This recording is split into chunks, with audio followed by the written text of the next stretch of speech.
up to your knees in love. There's a tree house in the meadow below the mountain peak, the perfect place for lovers when they play hide and seek. There's a covered bridge at Cripple Creek where the horses always stop. Between the tree house and the covered bridge, that's how Mom and Pop by making love in the country where skies are blue. All you'll be dreaming of are the birds and the bees and the flowers and the trees till you're up to your knees in love. There are roses on the trellis and the scent of new mown hay. The clinging vine is jealous on the fence across the way.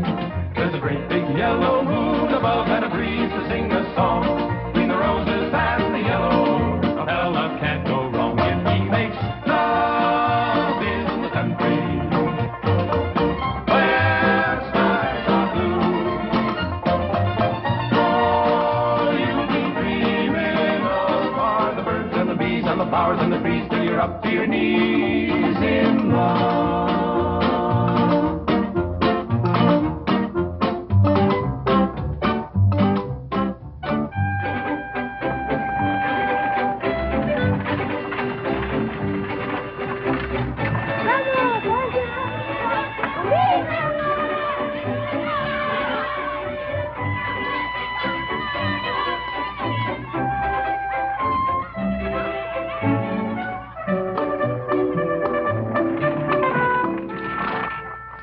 Lord to goodness, not again.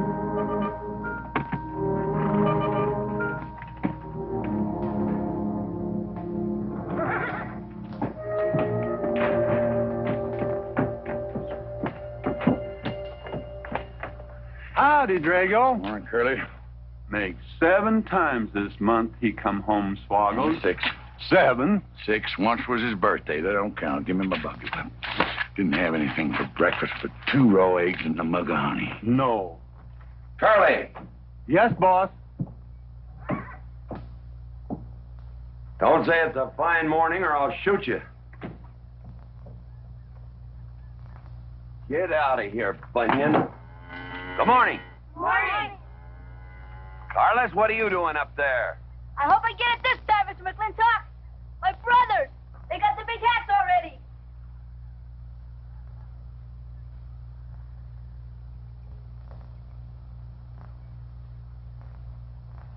All right, let them have at it.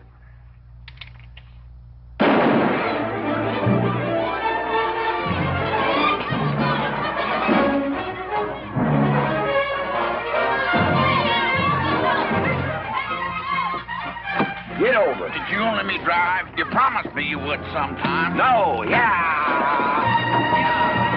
Boss, you better watch that turn onto the road. Yeah. You're gonna kill both of us one of these days. Thank you, Mr. Boss.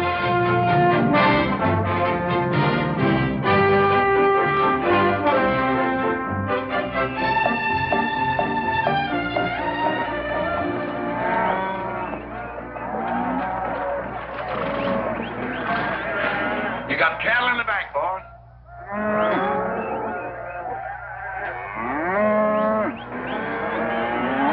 Yeah. Give it up. Yeah.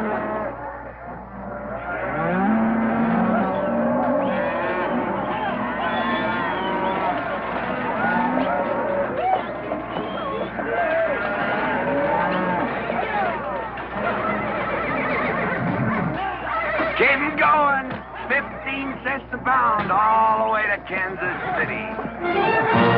Yeah. Yeah.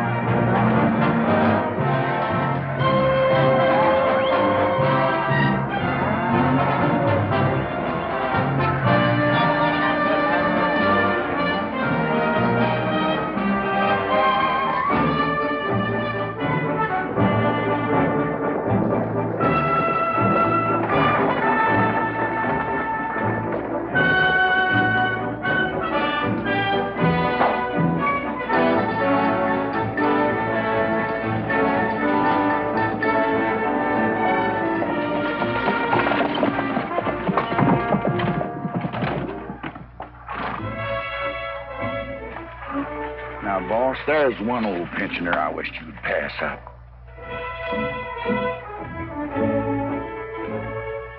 Bunny? Yeah. I knew where I'd seen his face before. He's an old timer. He's just been around town a couple of years. Oh, you have no milk of human kindness. Morning, Mr. McLintock. Morning, Bunny. Well, I can see you're in good health. Never felt better. Contrary to what you may hear. Me, my kidneys ain't what they used to be, and my liver's been leaving me billies. Drago?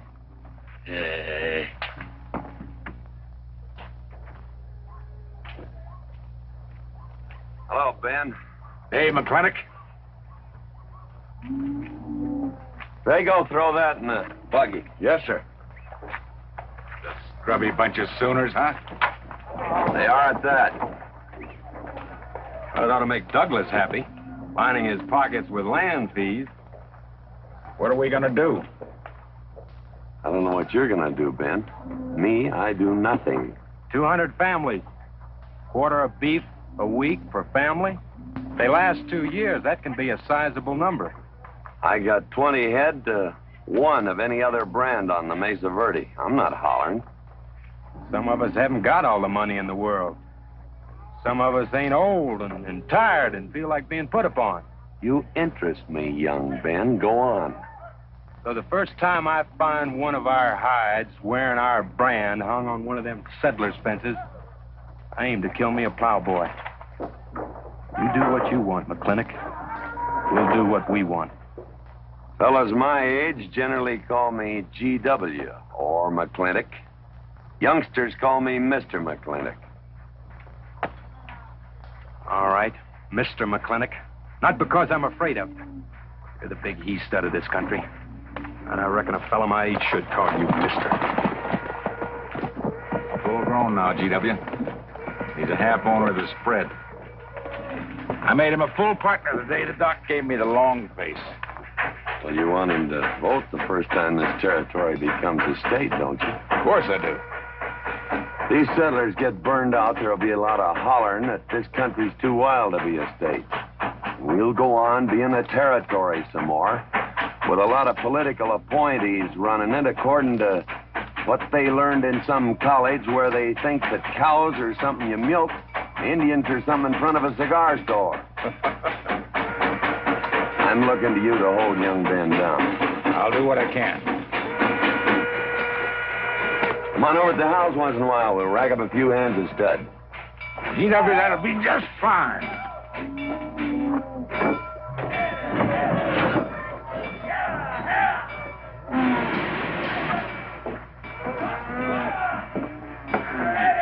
It's a nice morning, ain't it, boss? Everybody's entitled to their own opinion. Like that again, eh? Here's something that'll cheer you up. About 1,000 head. I figure they'll bring about 1,250. They're not as fat as I'd like to ship. They all off the North Range? Yes. Settlers. Every one of them with a plow and a Bible. Not the slightest idea what the range is for. Drago! Drag out that hog leg. Yes, sir. Get me some attention. Yeah! People! People! People! People!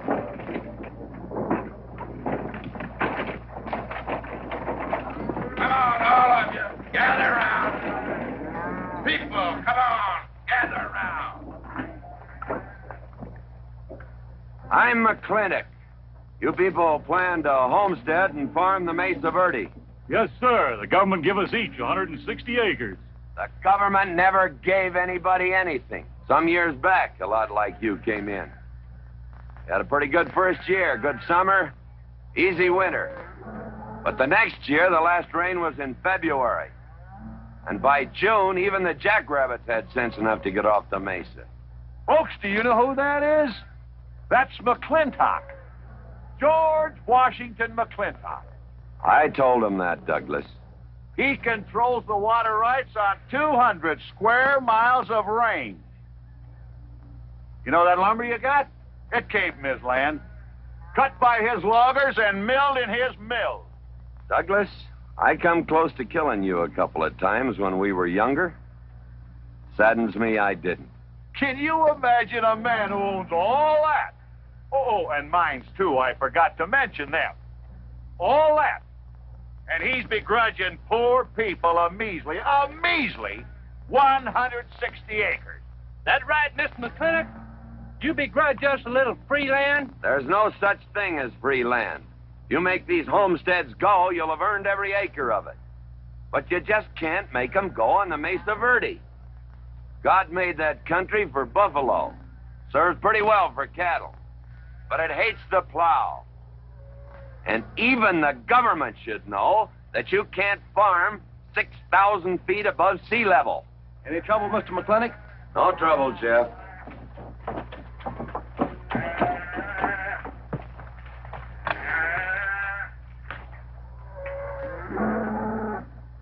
How about you, Douglas? Douglas? Just plain Douglas, eh? And you call him Mr. McLintock. Why?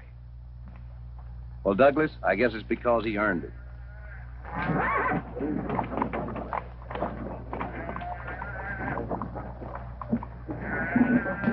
Mr. McLintock? Yeah? I'm a good hand with cattle, Mr. McLintock. I'd like a job. Well, you look strong enough. You come in with those Sooners? Well, yes, sir, but we don't have a homestead and... Can't use you.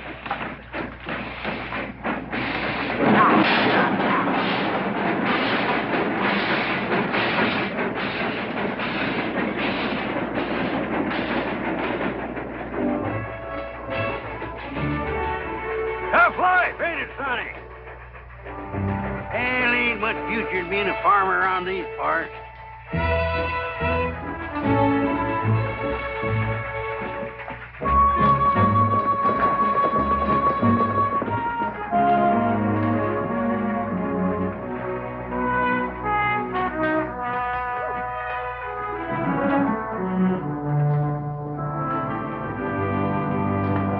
Ladies, this is the finest Chantilly lace available anywhere. Chantilly, Mr. Birnbaum. Well, believe me, it's the best. Oh, excuse me, please. Look around. Take your time. Drago, I got 1,000 Havana cigars and 12 of those hats for you over there. Them fair big hats ain't gonna last long the way some folks have been dipping into that red eye these days. Uh-oh. Good morning, GW. Good morning. I stole some stick candy. Please, help yourself. Come on in. Davy, you can forget about saddling up the horse. Come in here. Problem? Yes. Well, if I were blacks, I'd move Queen's Bishop to King 4. Yeah, you might be right. You know, I was just starting to work this out when the letter came. Letter? What happened? Don't you want it? Morning, Mr. McLintock. Morning, Davy. You being here saved me a trip. Oh, that hat and suit of clothes you picked out for my birthday? Well, instead of this cowboy hat, I'd like to have this one. If it's, all right with you, sir. Oh, it's all right with me, Davy. Of course, that looks like the kind of a hat a fella'd wear down Main Street to start a fight. Oh, I don't need a city hat for that. All I have to do is walk down the street and some wiseacre will call me an Indian, and just like that, the fight's on. Davy, the letter, it's for you. And you are an Indian. Yes, I know I'm an Indian. But I'm also the fastest runner in town. I've got a college education, and I'm the railroad telegrapher. But does anybody say, hello, college man, or hello, runner, or hello, telegrapher? No, not even hello, knothead. Davy. It's always, let the Indian do it. Will you go out in the store and help the ladies? All right. I'm also bookkeeper, part-time clerk. Always let the Indian do it. Lady brought that out here this morning, asked for it to be taken out to the home ranch for you. Handsome lady, kind of tall with red hair. Called me Mr. Birnbaum, just as if she'd never seen me before, and as if that veil that covered her face would keep me from recognizing her. I thought she was in New York or Europe or someplace. So did I. Jake, you better throw on a couple of extra cases of the boss's favorite bourbon. That stuff sure gets used up fast out at our place. Which reminds me, you better start tapering off. Katherine's in town. Katie?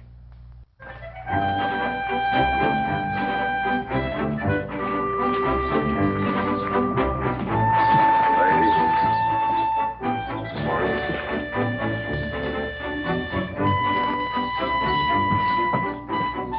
Mr. Clifford. Morning, Mr. McLintock.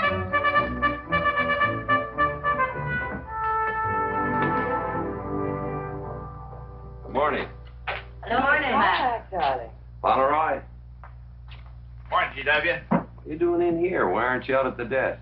Helping out the bartender. Yeah, I see a busy day. Give me the key to room 17. What?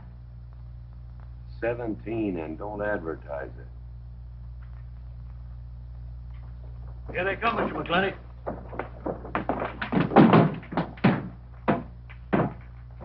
Set 'em up. Beer, whiskey. Day off? Off day. Wonder what he's so preoccupied about. Haven't you heard? No, what? Katie's back in town. Katie? Yes, dear. The social arbiter.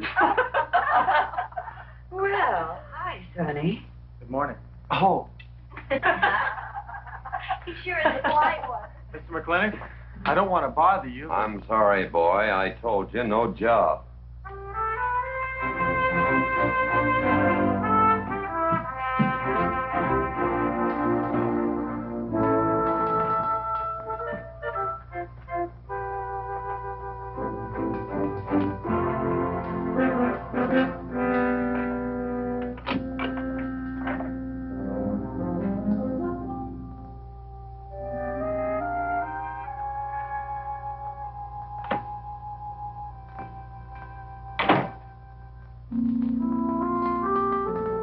Katherine. George Washington McLintock.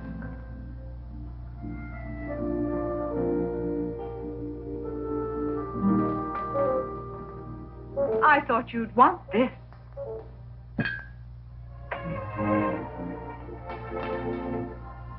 First dig of the spur. But who am I to upset your plans? Don't you feel kind of silly? I never feel silly. It's because you have no sense of humor. Why couldn't we sit down in the hotel dining room and talk about whatever it is you want to talk about? Or why couldn't you just come over to the house? And have everybody know that we're meeting. Everybody knows, and what's the difference? We're married. That is something I should like to change.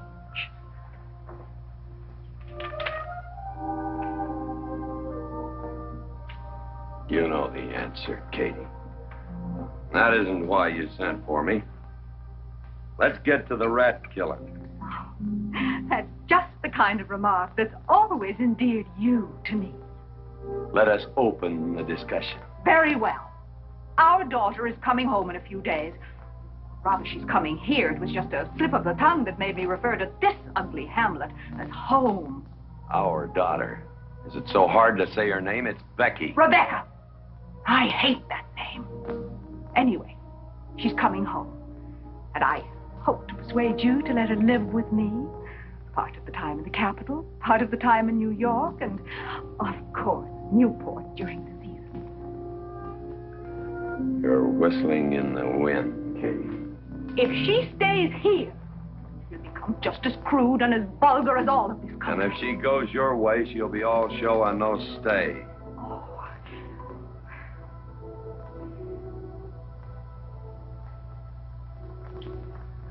No go, Kate. I hate you. Oh, how I hate you. Half the people in the world are women. Why does it have to be you that stirs me? Animal. That's the story.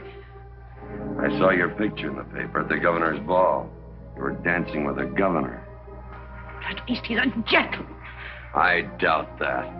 You have to be a man first before you're a gentleman. He misses on both counts.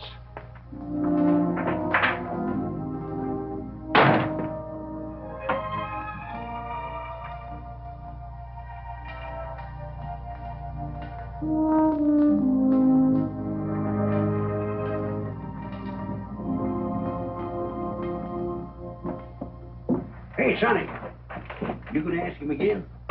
Nope. Hey, boy, you gotta pocket your pride. You gotta beg. You better listen to an expert, Sonny. I'm telling you, you got to grovel. Human nature gets him every time. Mister, leave me alone. Everybody does it one way or another.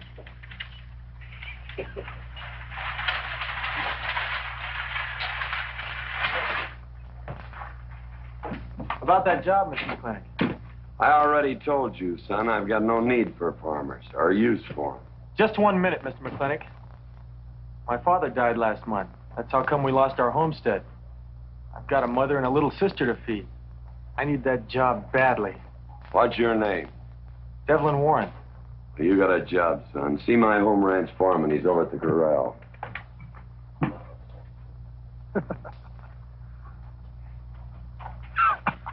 Step down off of that carriage, mister.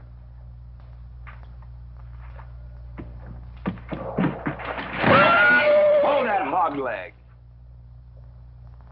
I've been punched many a time in my life, but never for hiring anybody. I don't know what to say. Never begged before. Turn my stomach. I suppose I should have been grateful you gave me the job. Gave? Boy, you got it all wrong.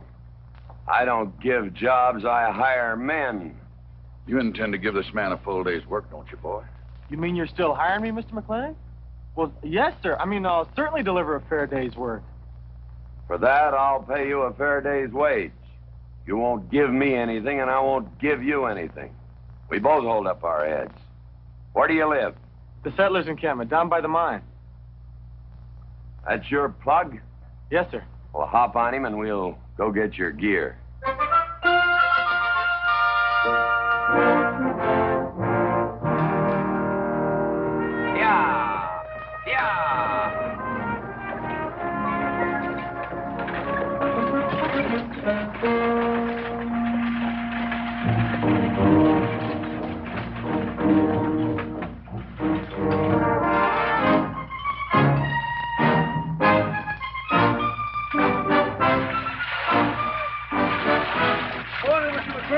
Morning, Mr. Poor Boy.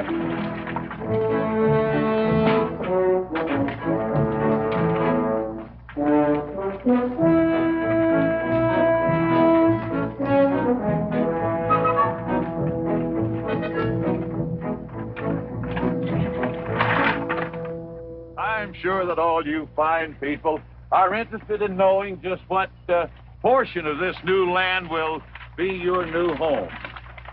Oh, Jones and McAllister, since you've been more or less the leaders of our group, I'd like to have you come up and check the exact location. Won't be a minute, sir.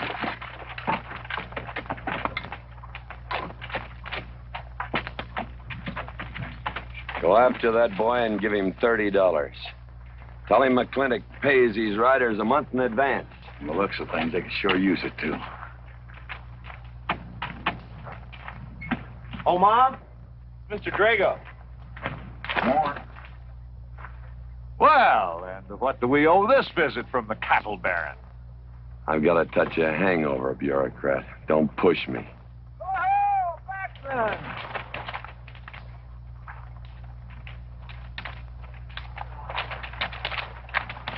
Say, those are Indians. Are there Indians in this homestead land? Friendly Indians, my boy. Oh, Macklin! Oh, running buffalo. Oh, Macklin! Long time we don't get drunk together. And it's going to be a lot longer time, because it's against the law and you're with the sheriff. And if I got my hands full, they came into town to meet the train. The old Indian chiefs are coming home. I heard they'd been pardoned. They don't know when it's arriving, this week, next week, or next month. So in the meantime, I've got to do something with them. Could I cut out a couple of head of your steers to feed them? Otherwise, some of these settlers' milk cows are going to disappear. That's right, Macklin. Cut out whatever you need. Sheriff, are you going to camp these savages with all these settlers? You're asking for trouble. Mr. Douglas, I already have plenty of trouble. Please stay off my back. Running Buffalo, bring your people over to the clay slide. Go. Hello, Mr. Macklin. Tiny Mouse, it's nice to see you. You wouldn't believe it now, but 20 years ago, she was a mighty handsome maid. 20 years ago, you thought so too, Mr. Douglas.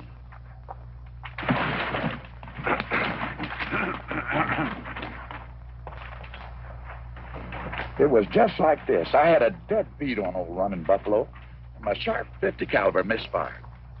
I was back in that trouble in the forest. Remember? I remember. Hey, you won't tell you something come directly from heaven? No.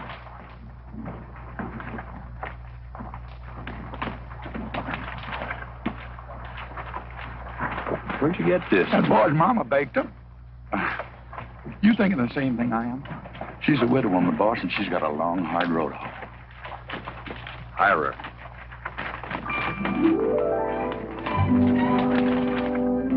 I always said you had a heap of sense. Mr. McLintock, this is my mother. Your mother? And my sister. Pleased to meet you, Mr. McLintock. Ma'am, this here's my boss, and he has a few choice words to say about your biscuits. Yes, Mr. McLintock? Well, they're great.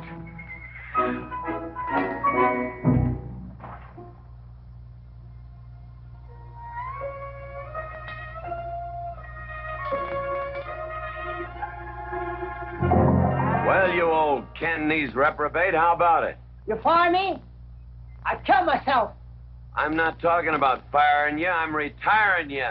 You've been rustling food for us for 30 years. We're gonna put you out to pasture. All you'll have to do is give advice. Be one of the family. I'd kill myself. I may save you the trouble. But, Ching, you kill yourself, I'll cut off your pigtail and you ain't never gonna get to heaven. I'll be one of our family. I give you my solemn word. But you call me family. Drink too much.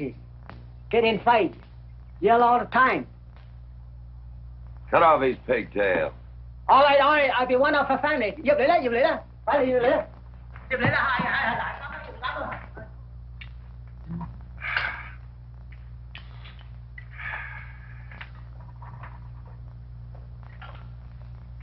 I hope everything is satisfactory. This is such a big house, it'll take me a while to get used to things. Now, please don't hesitate to tell me if anything is wrong. No bird's nest soup. Otherwise, it's fine. Everything runs nicely. Finally, fine. Ma'am. Best apple pie I ever had. Curly's right, ma'am. Hated to leave that last bite. Shall we celebrate with a drink? Carla, come in and help me with the dishes. Alice, you want to help too? Yes, Jacob. All right, pitch in. Now I'll wash and you kids can dry. Is that good here?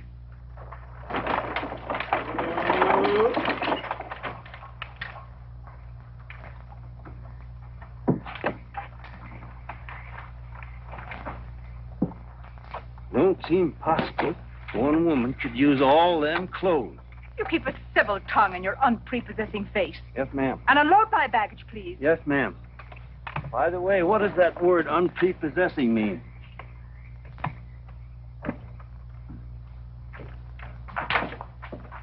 Miss McLintock. Oh, hello, Carla. Run and help the driver with my luggage. I couldn't trust anyone else in this house to do anything correctly. Luggage? Give him a hand, Curly. Yes, boss. Mr. McLintock? Are you moving back in? Yes, but nothing has changed except my place of residence. And I'd be willing to put up with savages rather than be denied the company of my daughter. And I'm proving that by moving in here. Mr. McLintock, since it's my first day, would you excuse me if I, Go ahead. Oh, Katherine, this is, Dev Warren. Joined the outfit today. Please, ma'am. Thank you. Well, how refreshing. A polite young man here. Where did he come from? He's a farmer. A farmer? Well, I'll be doggone. Kate, welcome home. What on earth are you doing in that idiotic-looking outfit? And don't you dare call me Kate. That's my butling suit. I'm butling for the boss. And I'm sorry, Katherine. That Kate kind of slipped out from the times I remembered you as being nice people.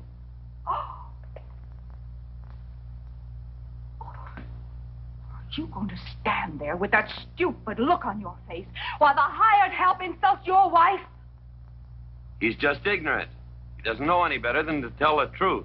And I can't help this stupid look. I started acquiring it as you gained in social prominence.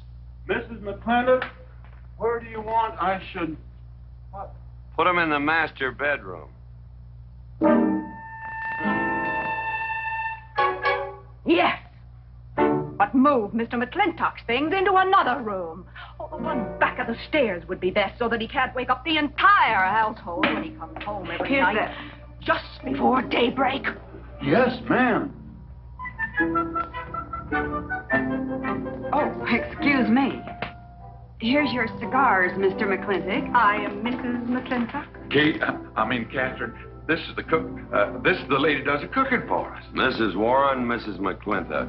How do you do? Very pleased to meet you, Mrs. McLintock. Very pleased. Likewise. You see, I just came to work here today, and I guess I jumped to the conclusion that this was a bachelor's household. It is, and then again it isn't. I will explain so everything will be quite clear, Mrs. Wallace. Mrs. Warren. Mrs. Warren, it has been a bachelor's household for quite some time. And it will be again just as soon as I am out of here, which will be as quickly as I can make arrangements to take my daughter back east with me. You see, she's coming home from school in a few days, and then we'll be off together, and you can return to conducting yourself as you consider proper in a bachelor's household. Katie. Shut up. Until then, I am mistress in this house, and I will give the orders. You want my breakfast service? Don't let her. Ain't you gonna say nothing, boss? No. One poached egg, tea, toast. Oh, GW. As soon as my things are put away, I want to talk to you about Rebecca. Yes, Mrs. McLintock. Indeed, Mrs. McLintock. Of course, Mrs. McLintock. The toast, lightly browned and unbuttered. Of course, ma'am. Wait a minute now, boss. Where do you think you're going? I just remembered I got a date. But she said she wanted to have a talk. I heard.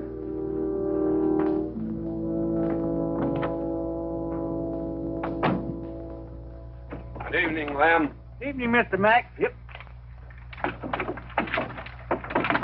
Say, Mr. Mack, what does unprepossessing mean? I was called that once, Lem. Looked it up in the dictionary. It's best you don't know what it means. Uh-huh. Thank you. You're up.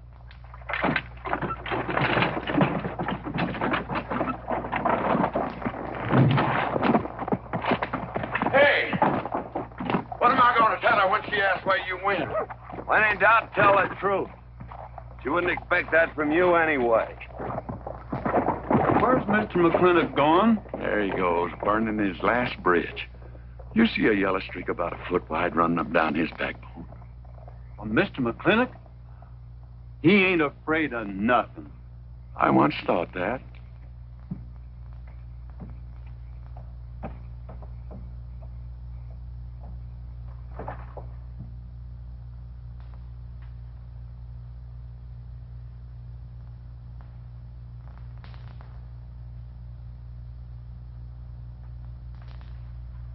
Drago? Yes, ma'am. Was that, He took off, lit out. I told him I wanted to talk to him. Ma'am, I was standing right over here when you said it, and I was standing right out down those front steps when he walked up to a horse, grabbed a hunk of mane, stepped up on him, and sunk spur. Where did he go? Last time I saw him, he's going east. But you know him, he's liable to go north, south, or west. Get me a carriage. Yes, ma'am, but But what? maybe you shouldn't follow him into maybe where he's going into. What does that mean? I don't know, but I wish I hadn't said it. I'll just get the carriage. Yes, ma'am. What happened? It's a Bruce. Baruch? She hitched it up. She wants to go to town. But Mr. McLintock never said anything to me about it. Look, young fella, I'm the ramrod around this place. You better start giving me a yes, sir. You're going to get the roof of this house pulled down on your head. Yes, sir.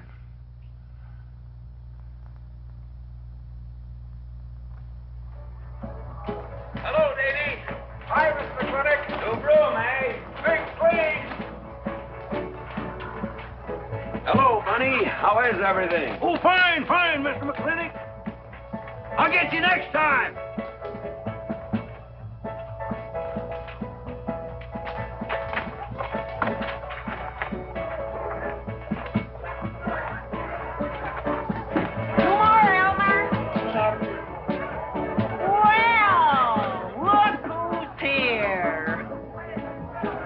see, Mac.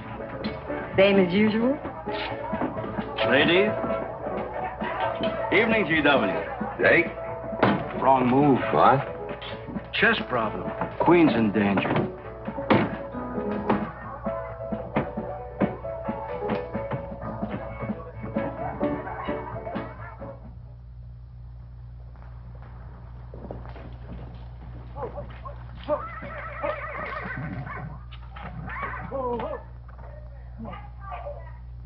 I suppose you can do that. Camille, you're on your own.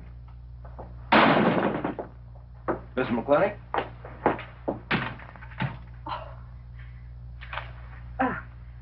I'm Camille. Camille Reedbottom. I'm learning the game of chess. Thought it would give me something to pass the time. See, I have nothing to do all day long. I just remembered something.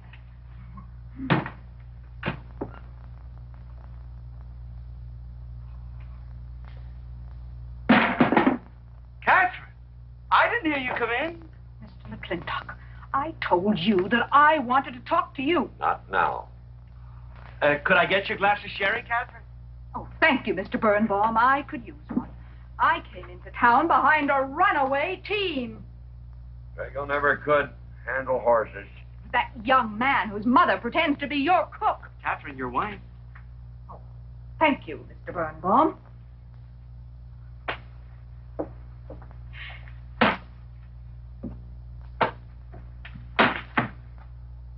Now, Mr. McLintock, we have an awful lot to talk over. First thing I learned about Indian fighting was to wait for daylight.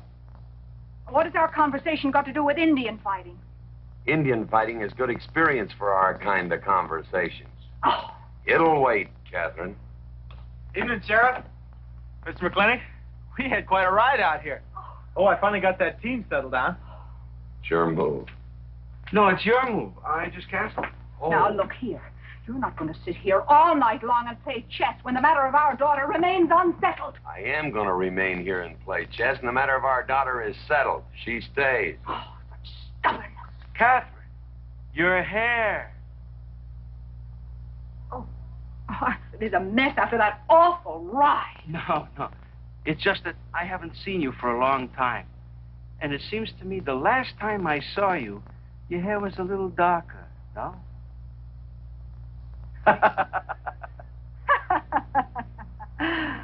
It's a funny thing the tricks a man's memory will play, huh? Mr. Birnbaum, I think that you've completely lost your mind.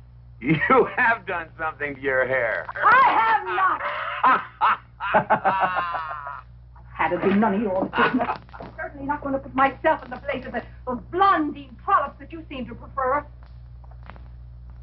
Take it. Oh. Fill it. Oh.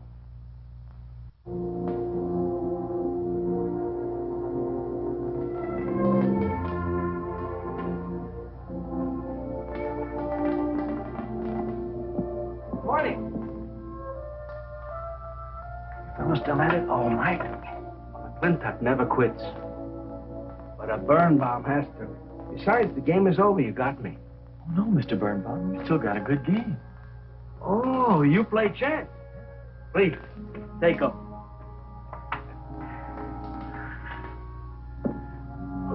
Pretty good. Fair. Well, looks like I won't have to come into town always to get a game. Remember, I'm a bad loser. Sure move. Yes, sir.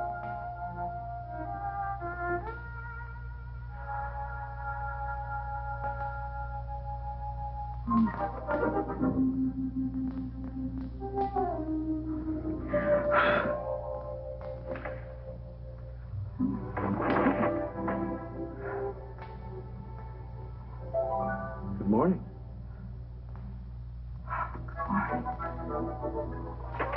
Good morning already. Mm-hmm.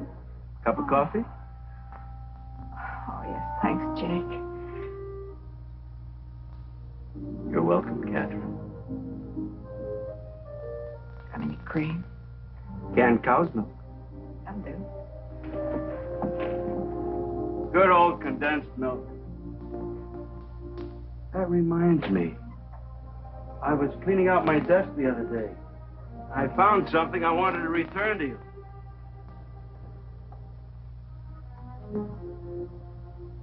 Here it is.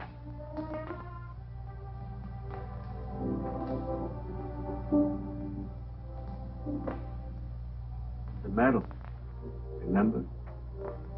From the President of the United States of America, the First Sergeant Michael Patrick Gilhooly, for bravery above and beyond the call of duty.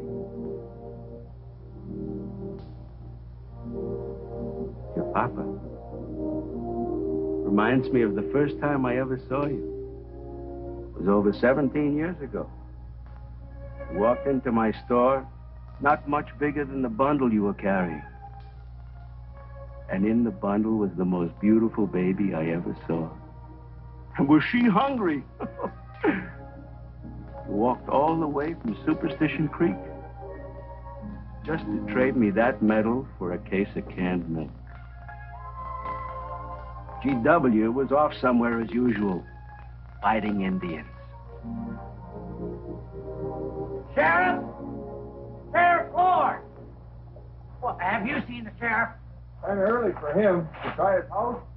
Why did I think of that? Looks like Birnbaum's is open. Maybe somebody in here knows. So there you are, Sheriff. I told you you were headed for trouble.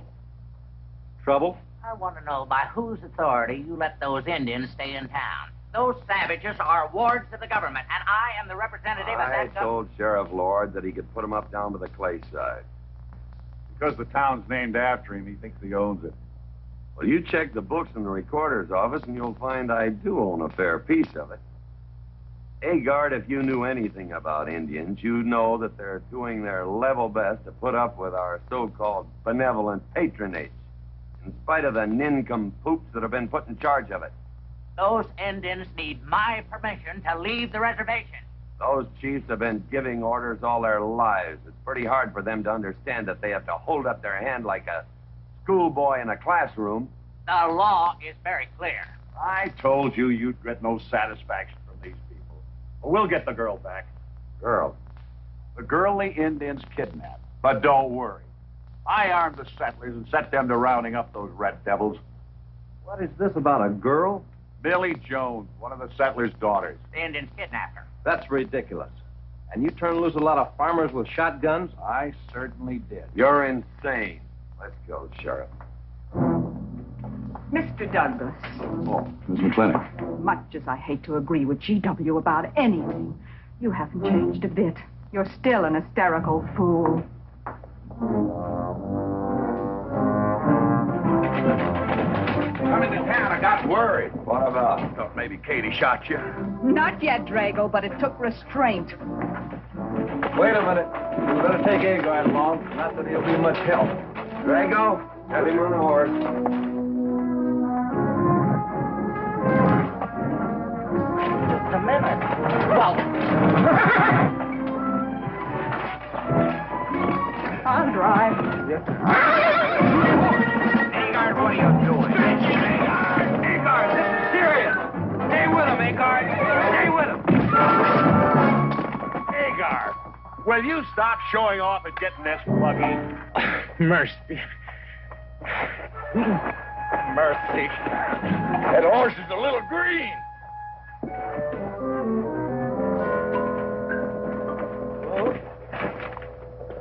Let's go. yeah.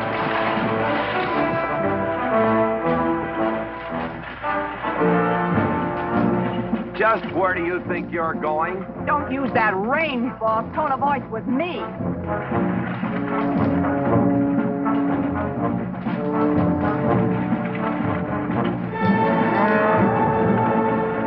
Carter! Headed for Mr. Poor Boy's mine. Mount up some riders. Right, boss. You heard the man. I don't like it, Mr. McLintock. I don't like it one bit. What don't you like? They're planning to hang an Indian.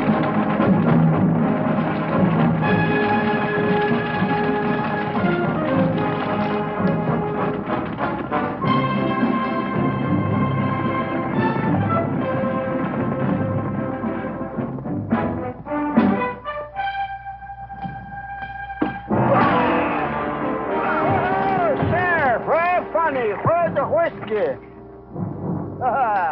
Hold that. Not so fast, Mr. Boss of the whole country. Unless you want to wear a big hole in your middle. How long is GW going to let that cheechawker push him around? That cheechawker has a sawed-off shotgun. How do you know she didn't wander off someplace or meet some fella or something? What are you saying? That I didn't raise my girl right? That she'd wander off all night with some man? There's a lot of things I'm not saying to you, mister. Well, you got a sawed-off shotgun in my middle. But how do you know this Indian had anything to do with it? She's gone, ain't she? She's gone. Pa! Pa, I'm over here. Pa! Been looking for me, Pa? Where you been, gal? Young Ben took me for a sunrise ride, and the horse wandered away. You come down over there. But, Pa! She's telling the truth, Mr. McLintock. We wasn't doing nothing. Well, that's not important right now. The important thing is that you don't draw that hog leg, or this will be worse than Dodge City on Saturday night. Wagon. I'll tend to you later. Now for this young whippersnapper. Now, no harm has been done. And young Ben here is one of the nicest boys in the territory, so just put down that shotgun and I'll let's teach forget him to it. fool with Mike. Now, we'll all calm down. Boss, he's just a little excited. I know. I'm going to use good judgment. I haven't lost my temper in 40 years. But, Pilgrim, you caused a lot of trouble this morning. Might have got somebody killed. And somebody ought to belt you in the mouth. But I won't. The hell I won't.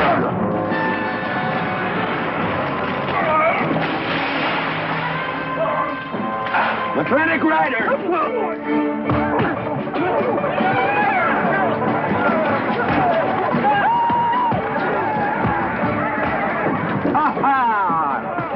Oh, Markland! Hey, come here! Remember me?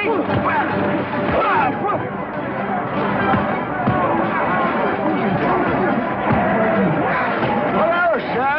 Nice party.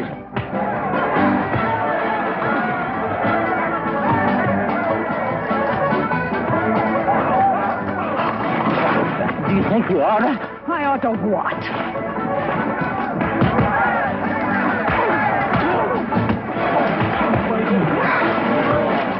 Why, you think?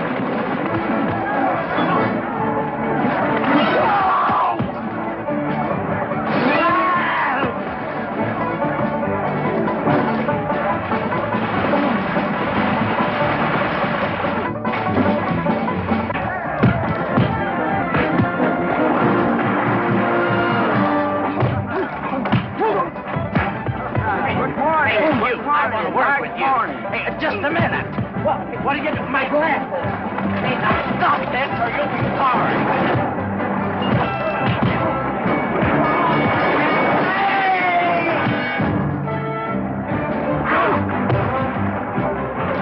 Stay out of this, Jake. It's everybody's war.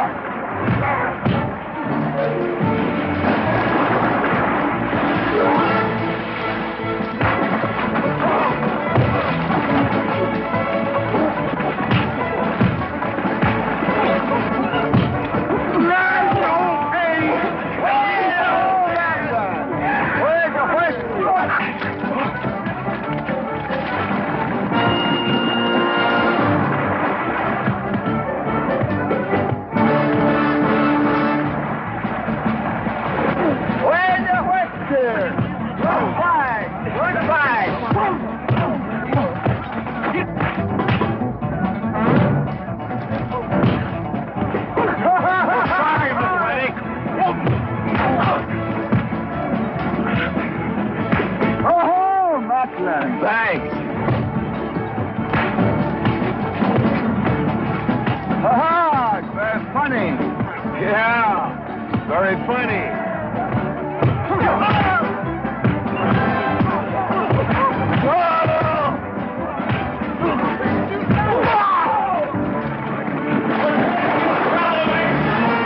Guys, Mr. Douglas, I'm sorry.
Mrs. McLintock. Buddy, you big...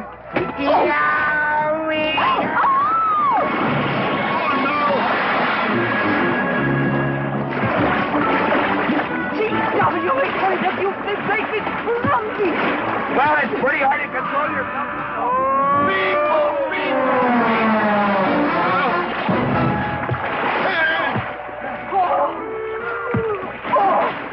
Oh, Macklin. Oh, Macklin. Oh, party.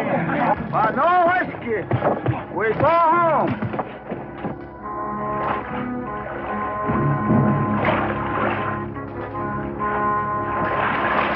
You and your friends. Well, we at least saved your hat.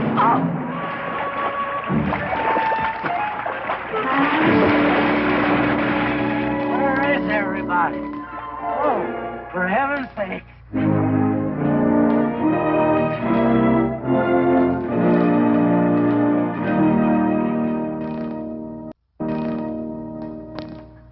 Whoa. Drago, will you never learn how to handle a team? Yes, ma'am, I'll sure try. I'll tell you that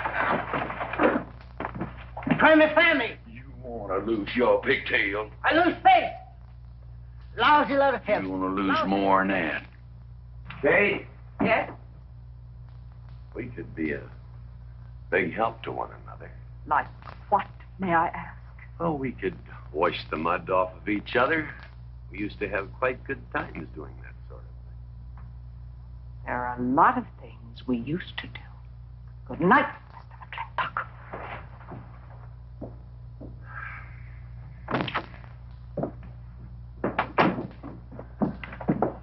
Any luck? What are you talking about? I mean, divorce. She still wanted you. Yeah. You know something, women are funny. She fought like a wildcat on your side out there this afternoon. Come home, she slams the door in your face. That divorce business, is that what you get when you pay a woman not to live with you? That's about it. Some women I've known it'd be worth it. You know, if we had any moral character, we wouldn't be standing here covered with mud drinking when we should be washing. G.W. Drago.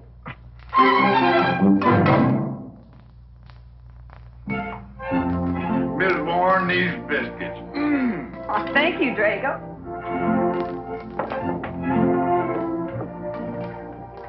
Good morning, Mrs. Warren. Good morning, Mr. McLintock. Breakfast for the boss? If that's the way you want it, Mr. McLintock.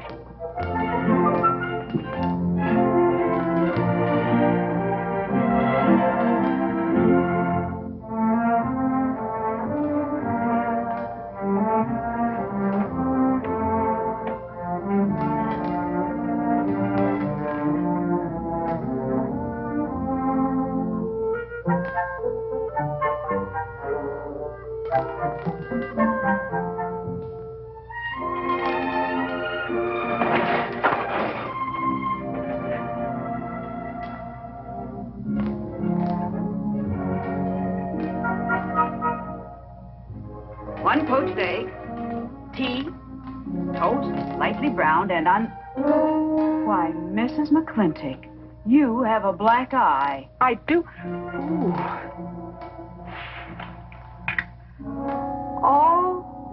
Oh, and Becky's coming home today. And that's not all. There's a little something we'd better get settled. There are no men listening now, so we can be ourselves. Oh, sure, I let you get away with all that guff the other night. But now that we're alone... When I want the opinion of the hired help, I'll ask for it. You know, you could wind up with 2 black eyes. What? Oh, I realize you had to put on that big act. We always have to just before we get ready to forgive them. Generally for something they haven't done. But you and I both know that's just to keep them from getting the idea they run things. McLintock give you that black eye? No. Nobody gave it to me. I want it.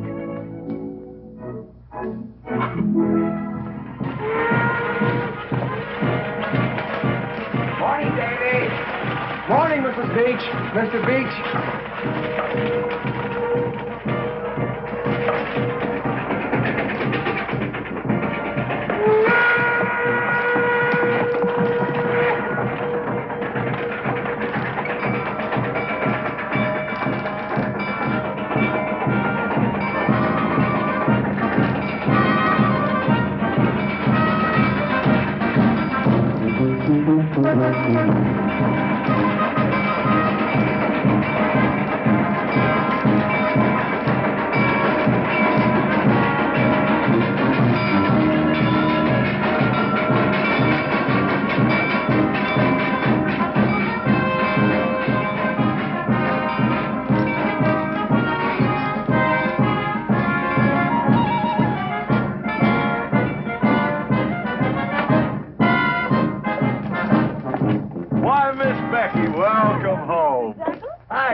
to see you again.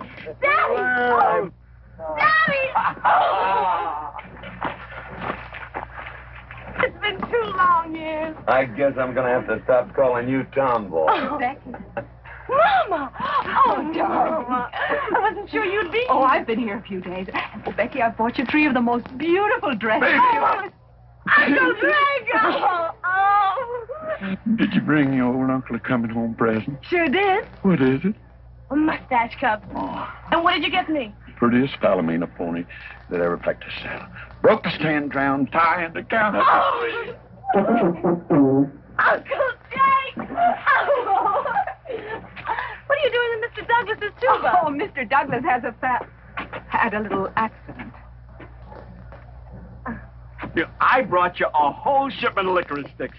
But now that I've seen how much you've grown, I think we better exchange them for a couple of bolts of dress goods, huh? Thank you. Oh, the mayor was going to be here, but he had to go to the territorial capital on a horse theft matter. But I'm going to give his speech. Oh, and don't worry about the mayor. I'm sure that he can find a bill of sale for the horse.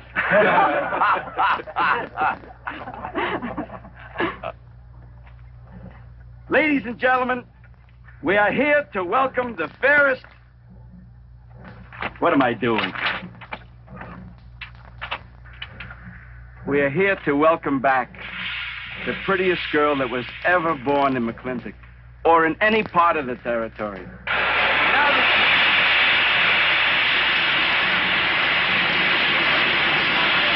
Hey, Davy! Yeah? Got something for you.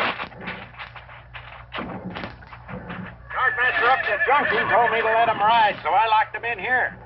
I've had my scalp a long time, and I aim to keep it.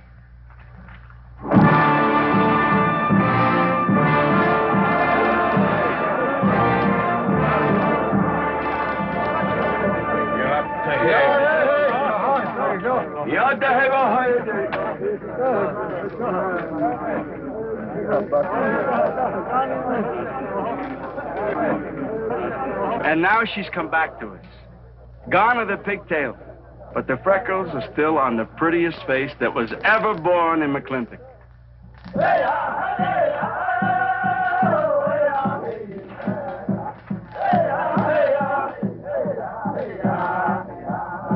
Hey, that's Puma. And it's true. The government did turn them loose. Good old Puma. I'll never forget when he brought G.W. home. Your father had a hole in his chest and 104 fever. Of course, they weren't very mannerly about it. He came past the house at a high lope and threw him on the doorstep. And you do remember them good old days, don't you, Katie? Katherine.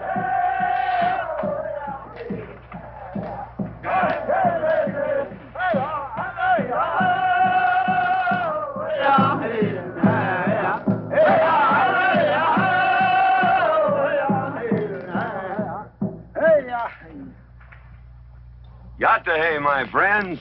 Yatta hey. Puma, honored enemy. Does big McLintock forget, also blood brother? No, I'll never forget that. All wound. Does it hurt still? I feel it when it comes on to rain. Inch higher and I wouldn't have had to worry. Our big McLintock, that was remembered fight. We return with news. Our people have more trouble. You see, I learned good English now, big McLintock. Learned in white man's jail. But we would have you talk our course at government hearing. I understand that Governor Humphreys is going to preside at that meeting. Yes, Puma, I'll translate your wishes. Mr. McLintock, could I impose upon you to use your Comanche to tell these Puma is chief of the Comanches, and he speaks English very well. Oh, well, your people will have to follow my instructions to the letter. It is the law of the land. Well, now, just a minute. Well, for heaven's sakes.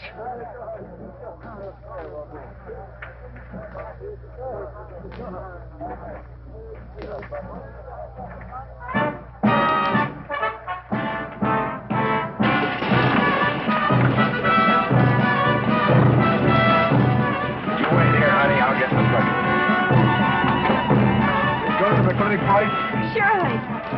Will I see you there, Beth? Of course, Davy, and you can have the first date. Sis? Don't want any sister of mine talking to strangers. Davy's not a stranger. He clerks in burn barns. He's an Indian.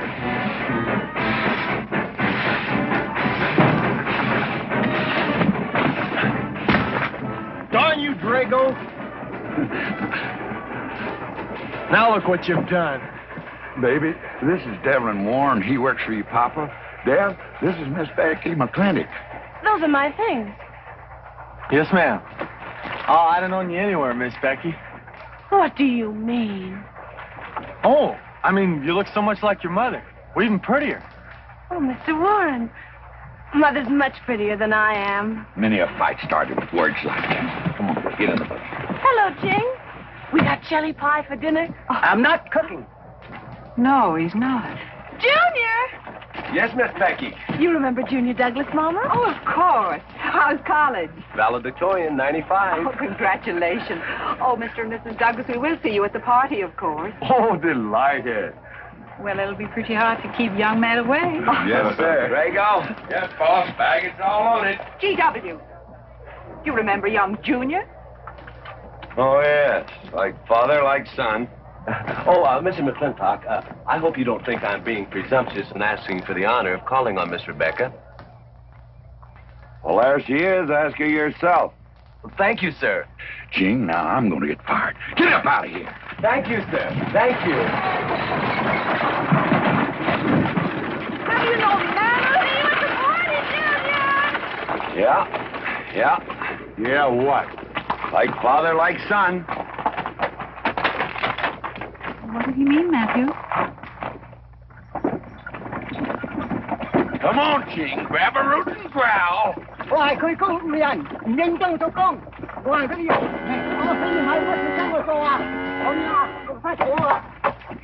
you're doing a good job, Miss McLintock. Thank you, Miss Warren. Deb, when you're finished there, go over and help Drago with the beer cakes. Yes, Mom.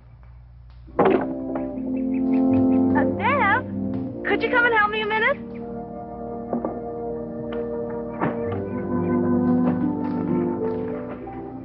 I certainly was surprised to hear you went to college. Why? I don't know. Junior says Purdue's a good college for a backwater place like Indiana. Oh, he did indeed. Oh, could you do this? I can't reach it.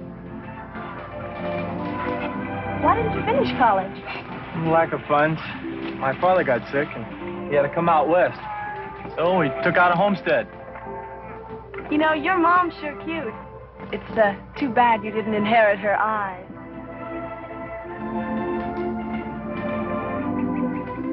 Well, you'd been lucky if you'd inherited a few things from your father. Oh, really? For instance? Just common sense, for instance. Common sense? Yeah. You don't see him being fooled by some dude like Junior Douglas.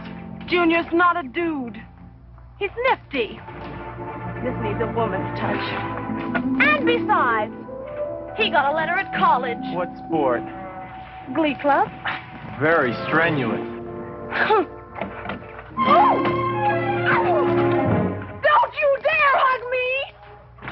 I have no intention of hugging you.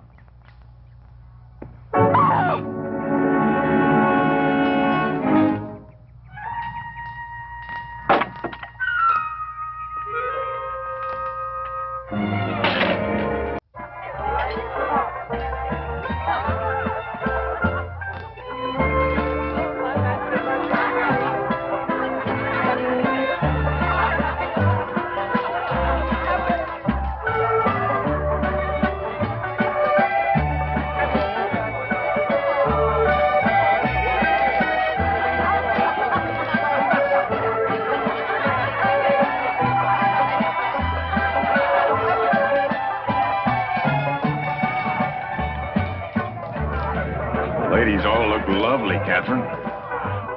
No, this is a real fine party. Oh, thank you, Ben. Of course, we had to invite everybody. Just everybody. Sorry, G.W., but this one's mine. Well, thank you, Mrs. Warren. I guess I'll have to be a good host in my own home. Well, the next one's yours, Mr. McLintock. Thank you.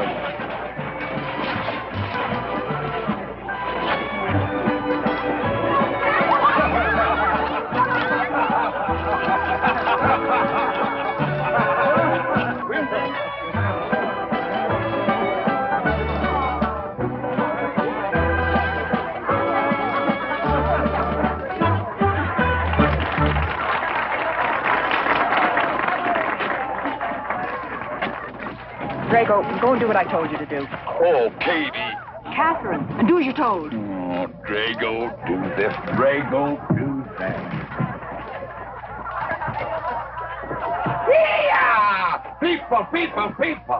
This Douglas feller. Draco! Yes, ma'am. Matt Douglas, Jr. is going to bring you folks some of the latest Terpsichorean dance steps, brand new, brought by him directly from New York City. All right, Mr. Fiddler.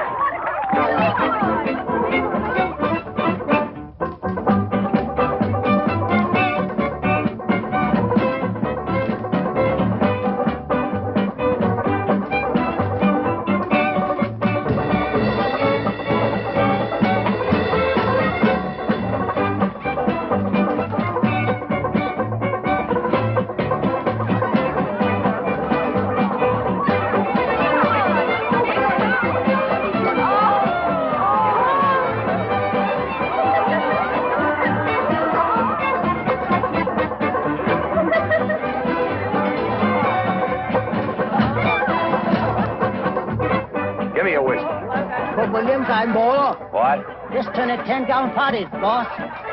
We're run out of whiskey. Well, I can take care of that, Jake.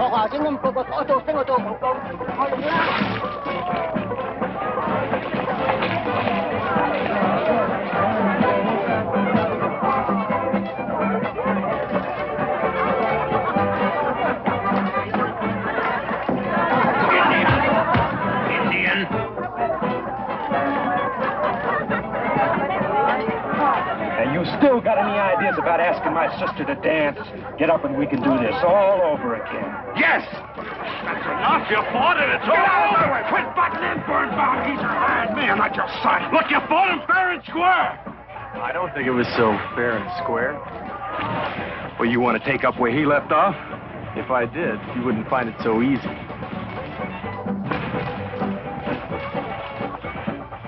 Now we've had enough of this. Well, when are you going to quit walking away? Just as soon as we're out of sight of the party. A little lesson I learned back home, don't fight in front of women. Well, we're out of sight now. So we are.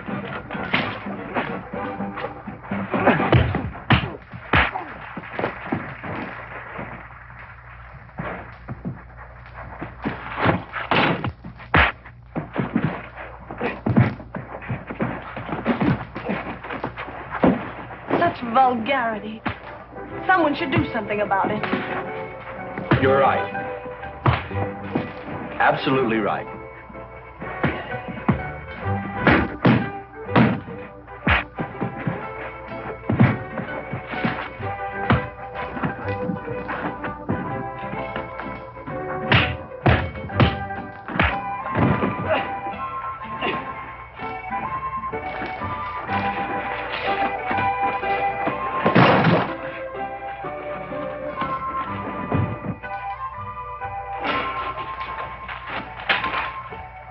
Young man? I'm all right, Mr. McLintock. Pretty fancy fighting for a country boy. 2 years at Purdue, Mr. McLintock, on the boxing team. I never thought any farmer could whip me. You sure did. Better get him cleaned up. Get him some water, Jake. Yeah.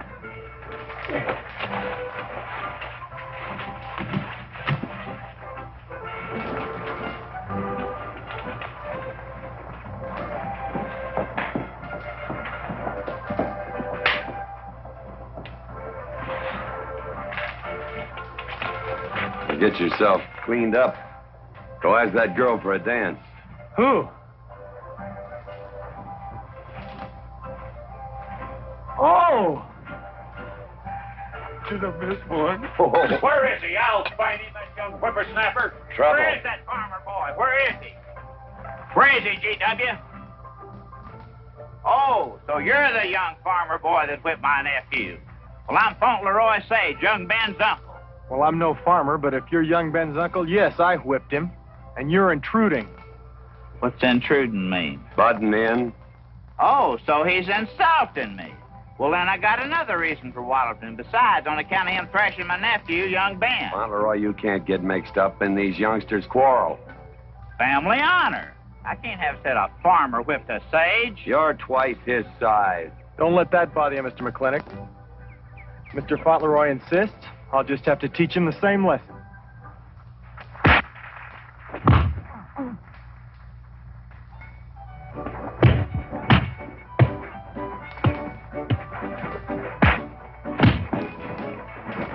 Say!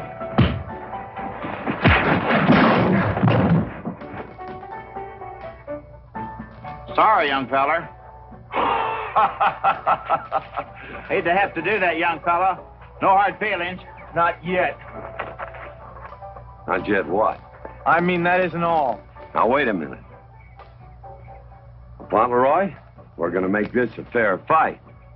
Of course we are. Of course we are, G.W. There'll be none of this. I wouldn't do that, G.W. You wouldn't do... No, I wouldn't do that. And Dev, I don't want you kicking Fauntleroy in the knee. He didn't do no such thing. And none of this nose twisting. He's all yours.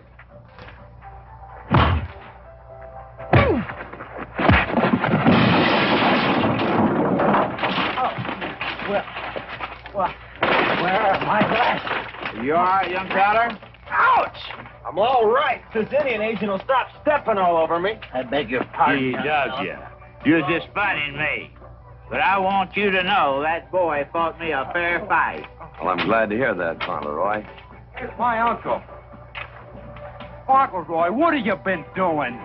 I hope my uncle didn't bother anybody. No bother. I think we'd better join the ladies before they get curious. Drago. Fauntleroy, let's line them all up for a do-si-do. Jake, you think tincture of arnica would help?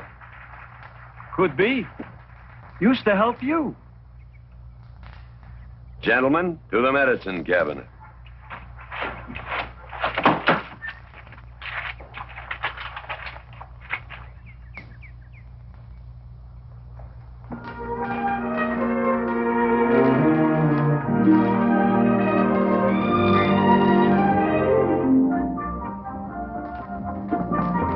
Good morning, Drago. Morning, Davy. You seen Daddy? Took over early this morning with a scattergun over his arm. Went hunting.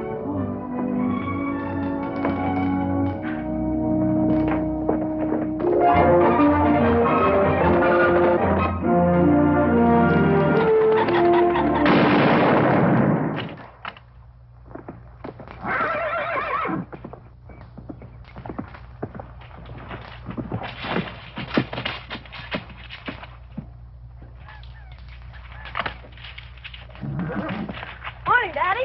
Good afternoon. I'll get you out so early. Something I have to get straight in my mind. Yeah? What? Mama.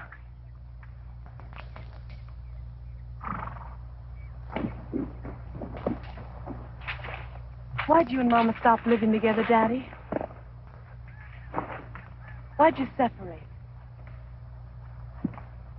Aren't you going to answer me? No, It's sort of my business, I think. I don't. Is it another woman? Usually is.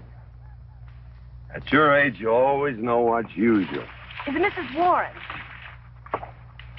Becky, I don't want to start laying the law down your first day back home. But I'll have no more such talk. First time I ever saw Mrs. Warren was last week. She has a job here at which she's very good.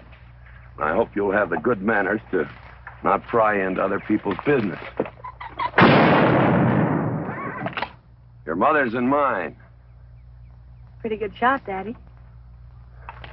Oh, I can understand your trouble. Mama's often so, well, so petulant. Petulant? You learned a lot of words back east, Becky. Wish to God they'd have taught you some meanings. You were only about 6 months old when your mother stayed alone with you in a sod hut under 8 foot of snow, while I moved the herd 300 miles south to try and save it. Saved about half of it. You were a little more than a year old at the time of the great Comanche raids. We stood off 500 Plains Indians for 9 days. Petulant, Becky? I think you better go on home. See that Ching gets those birds.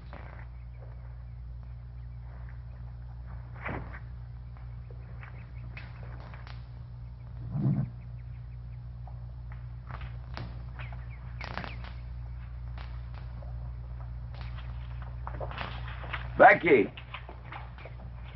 Come here.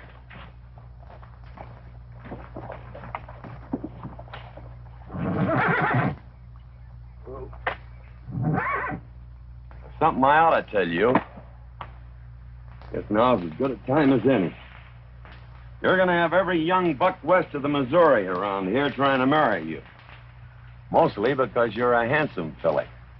But partly because I own everything in this country from here to there. They'll think you're going to inherit it. Well, you're not. You're going to leave most of it to the nation, really. For a park. Where no lumberman will cut down all the trees for houses with leaky roofs. Nobody will kill all the beaver for hats for dudes, nor murder the buffalo for robes. What I'm going to give you is a 500-cow spread on the upper Green River. Now, that may not seem like much. It's more than we had, your mother and I.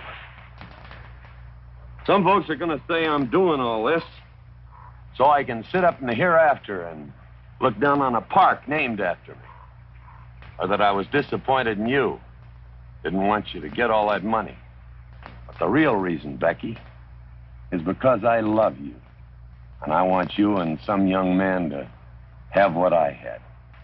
Because all the gold in the United States Treasury, all the harp music in heaven can't equal what happens between a man and a woman with all that growing together. I can't explain it any better than that.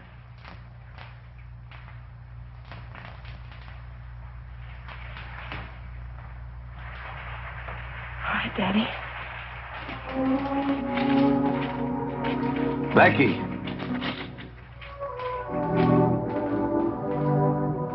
When you're as old as I am, you'll thank me for this. Daddy, I'm full grown.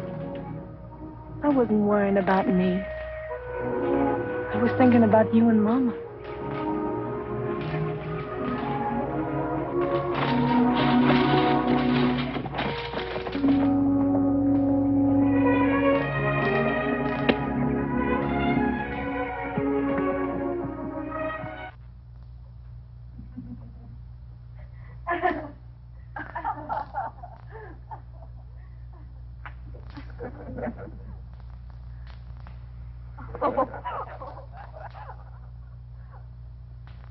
Oh.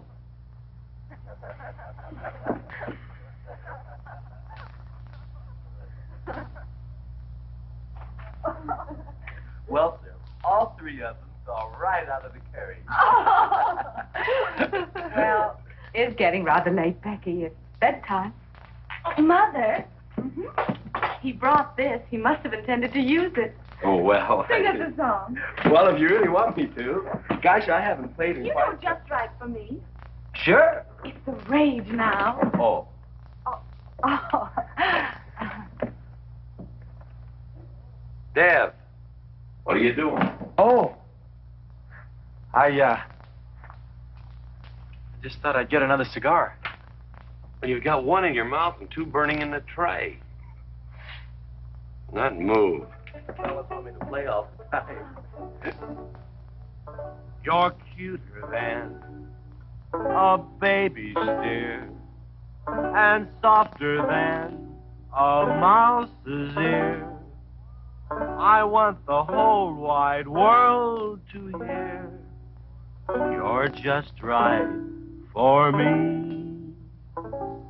You're sweeter than... Oh, no, not that rhythm, Junior. Do it the way they do at the plaza. I know the words. Sure, Becky. Will you sing with me? Of course. All right. I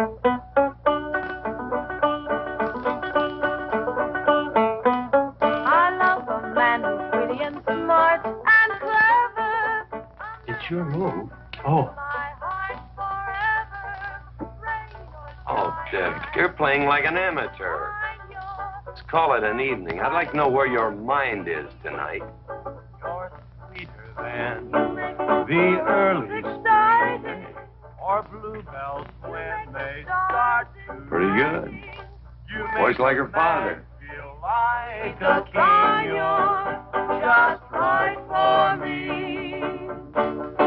Sweeter and wine. I'm sure they found you on that honeysuckle vine. I would melt in your embrace. Disappear without a trace. To die like this is no disgrace. This is the time. This is the place for yours. Just right for me.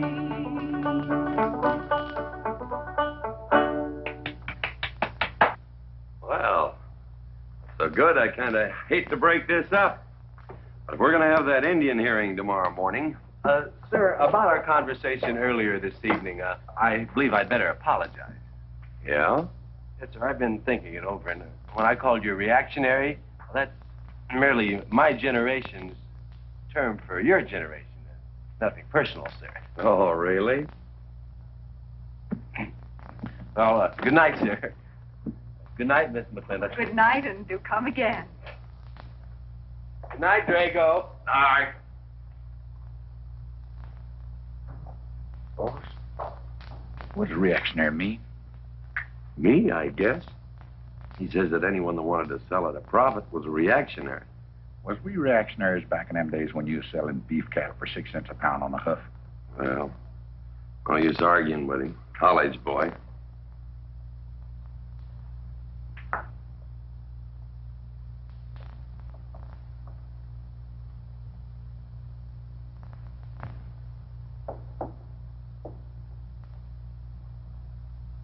Devlin Warren, if you was my kind of man, you wouldn't let some dude walk off the prettiest girl west of Denver without putting up some kind of fight. Does it show?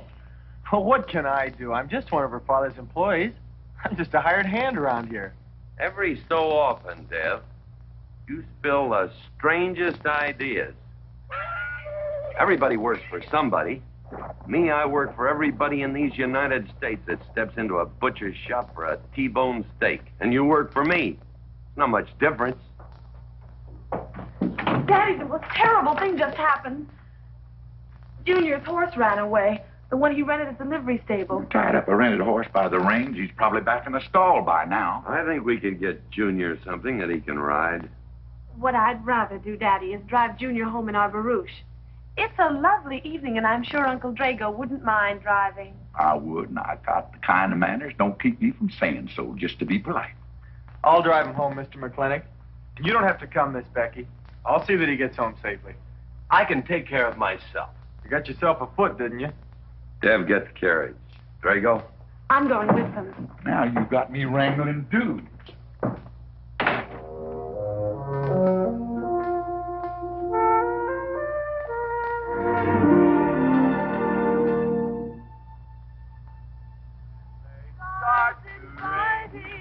You make a man feel like a king. Just right for me. Miss Becky, somebody better help me watch the road. You know, I'm new around here. Might take the wrong turn off.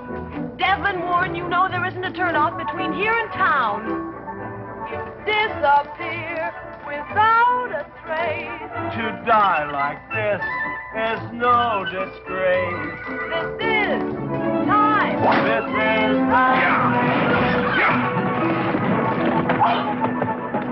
Devlin Warren, what are you trying to do? Kill us? Rather have your friend drive? Yeah!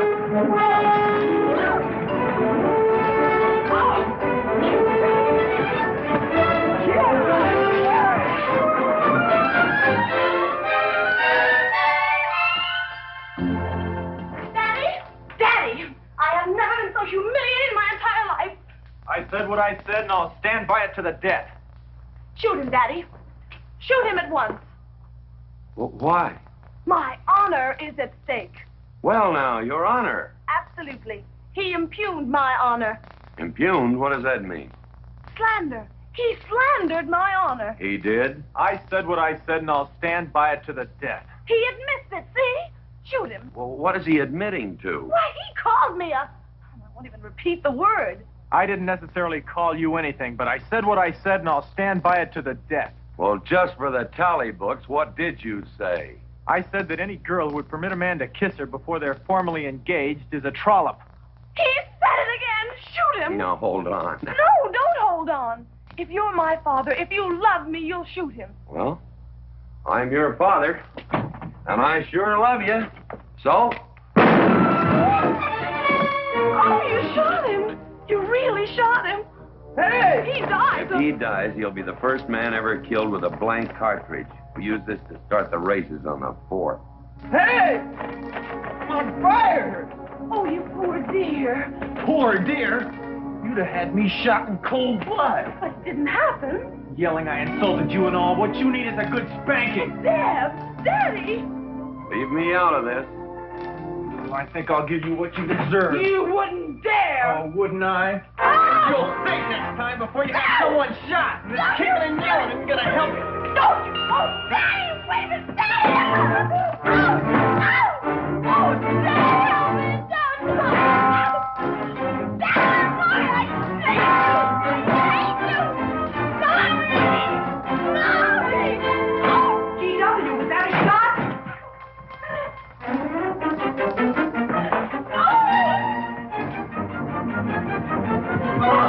Becky, what happened? He spanked me! You spanked my daughter? Dev. You mean you stood there while that brute beat our daughter?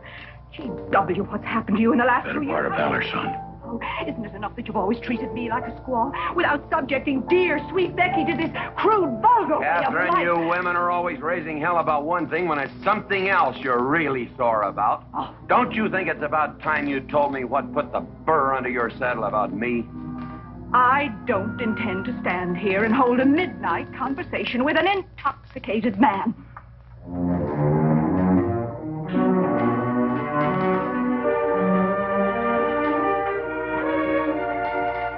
And I am not intoxicated. Yet.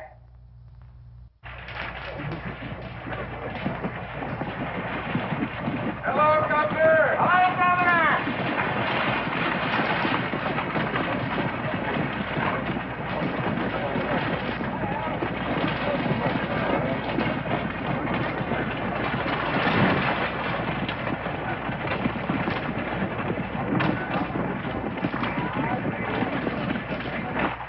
Chief Puma? Yes, Sergeant. Big McLintock, we know you get us fair judgment. You gentlemen, follow me.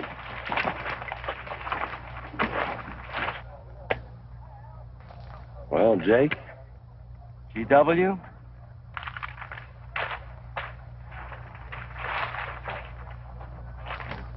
Well, G.W., it's been a long time. Not long enough. Cuthbert. Your husband is a rude man. Yes, Cuthbert, I know.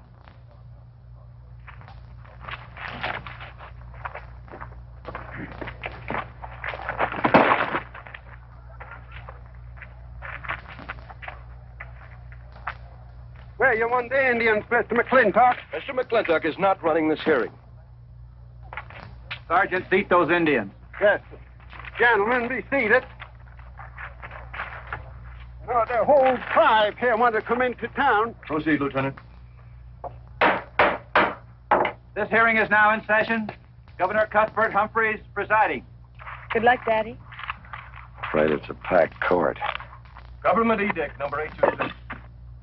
As ordered that the Comanche Nation be transferred from their present reservation to Fort Sill, it is the government's claim, as filed by Indian Agent Agard,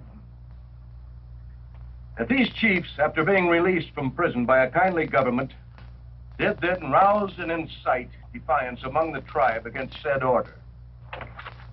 It seems, gentlemen, that although some of these chiefs speak English, Chief Puma is quite at home in our language, they have chosen Mr. McLintock to be their spokesman. I speak for the Comanche. Or rather, I offer this translation. Proceed, Mr. McLintock.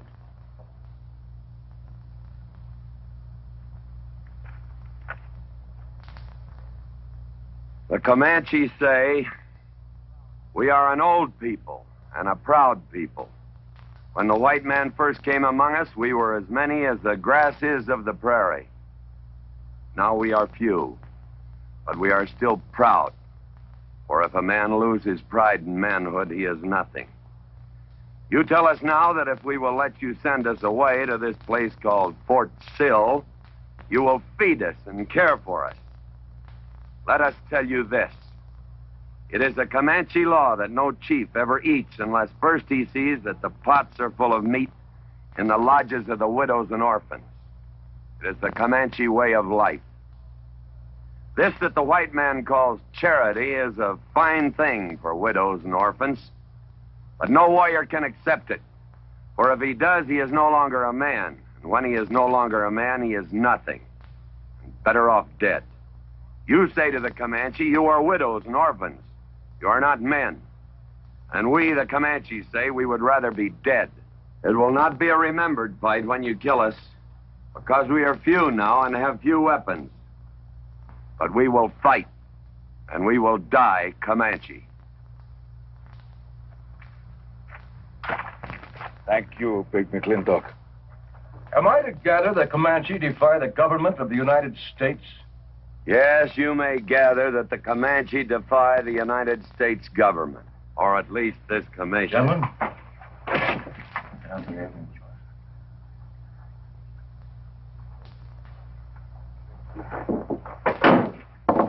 It is the order of this court that these chiefs be incarcerated until such time as the detachment of United States cavalry be made available to escort them and the Comanche nation to Fort Sill. This court is adjourned. Oh, McLintock! You are important chief amongst these white people. Sway them. Have them give us few guns to make the fight worthwhile. Let us have one last remembered fight for end of Comanche. I almost wish I could arrange that, Puma. Ahalani cha. Ahalani cha. Sergeant. Yes. First guard. Carry on. Gentlemen.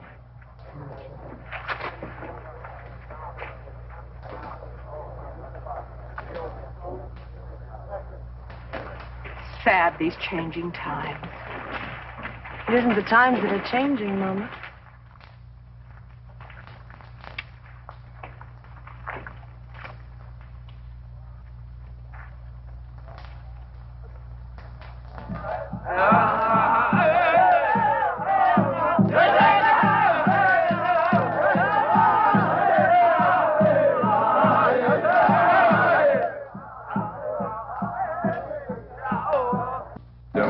Hello, Lem.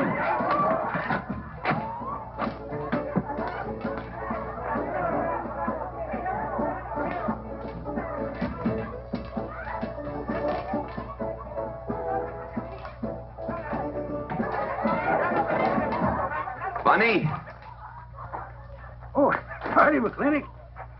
Hey, figured you'd be belly down drunk by now. I've been doing some drinking, Bunny. Is that boxcar still on the siding? Well, sure, but... But what? I don't like it. You don't, eh?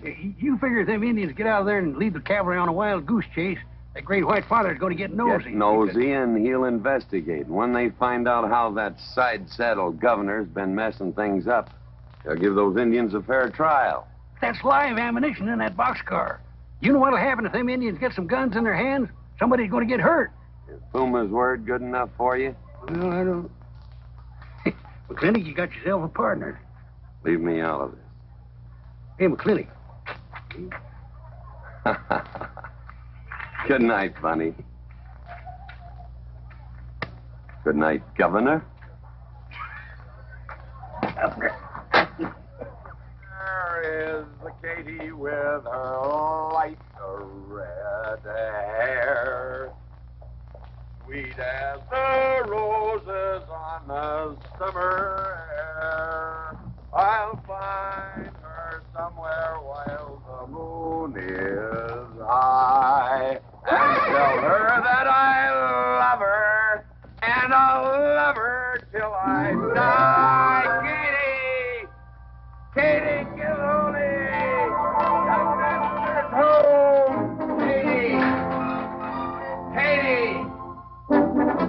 Katherine, Gilholy McLintock, where's the woman of the house? Mr. McLintock. Oh, there you are.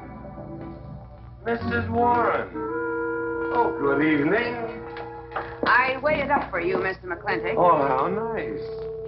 I want to talk to you about something. Delighted. 309 times straight. I beg your pardon? 309 times straight without a miss. Gotta be a record. I suppose so.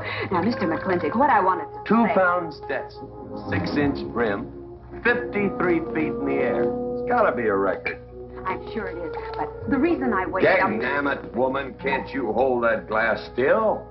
Of course, sir. Now, down the hatch to my world record. Down the hatch. Yes, sir.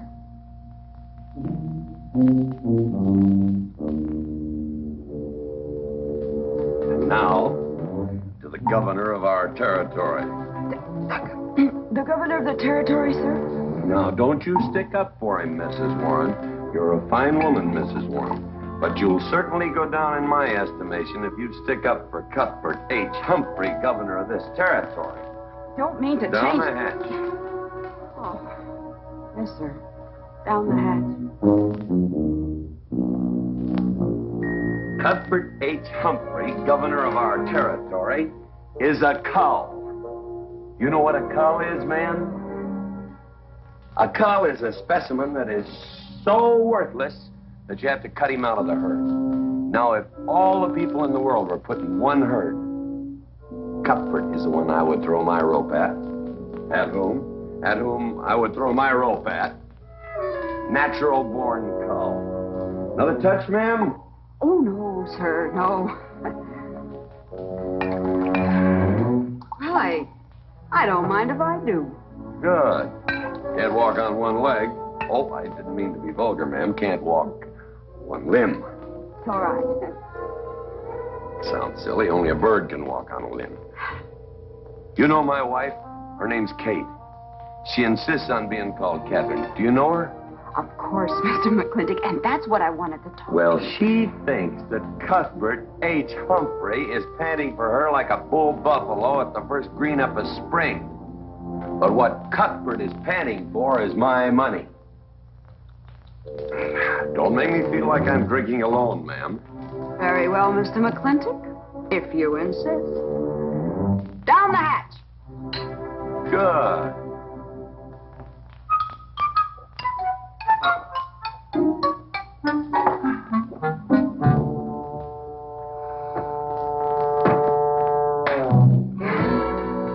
Mr. McLintock, I have something very important to say to you. Very important. It'll have to wait till the morning. Toodle. Oh, it's all right. It's all right. Betty, bye-bye.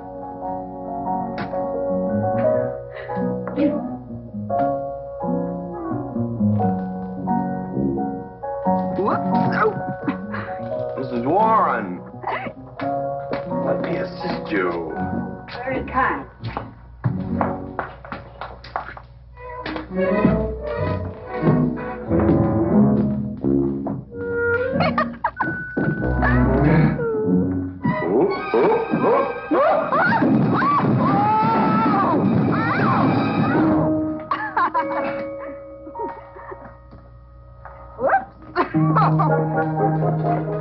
What's going on here?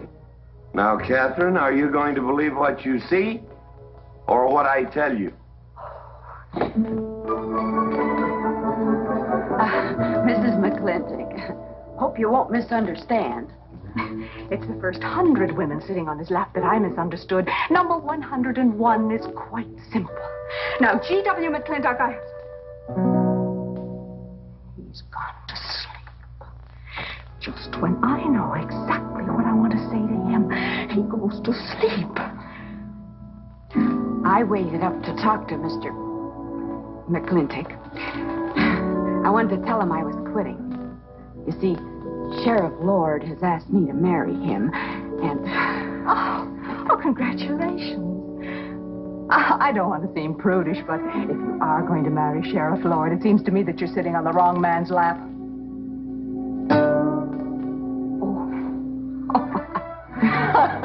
Come on, I'll help you upstairs and we'll have a long talk about men in general. Ladies, one moment.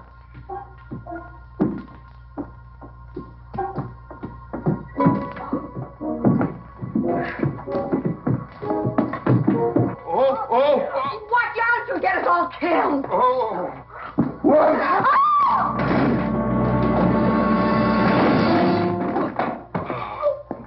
Wait a minute, ladies, till I catch my breath, and I'll get you up those stairs as sure as my name is George Washington McLintock.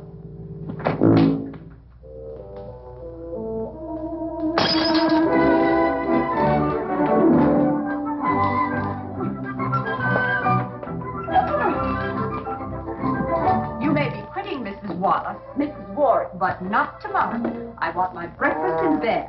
I want to know. I know, toast, lightly brown. Somebody sure put a knob on my skull. Here's Katie. I'm speaking. Katie, why? Mrs. Warren was there. Oh. And there you was there. Oh. And there that whiskey bottle was there. Oh. And Katie's temper being what Katie's temper is, well, there you are. Drago, old friend. Huh?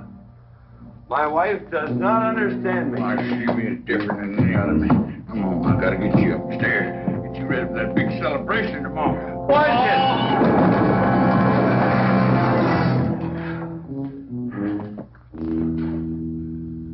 Drago, I am sleeping in the den.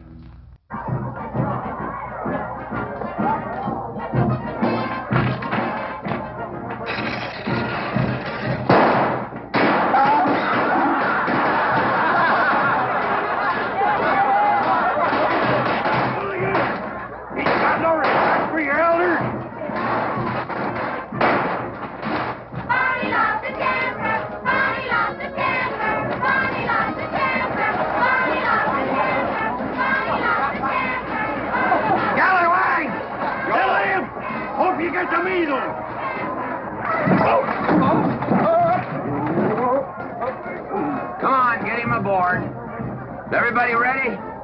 Man, number 5 needs a flank set. Get him one. Let us know when you're ready. Ladies and gentlemen, it is my honor to present to you the governor of our territory, Cuthbert H. Humphrey. Thank you, Mayor. My friends and citizens of this great territory, this is the 9th consecutive year. It has been my privilege and my pleasure to inaugurate the McLintock 4th of July celebration. Now, the first event will be the wild horse race. But before I fire this shot to start the event, I would like to say a few modest words regarding my stewardship of this great territory.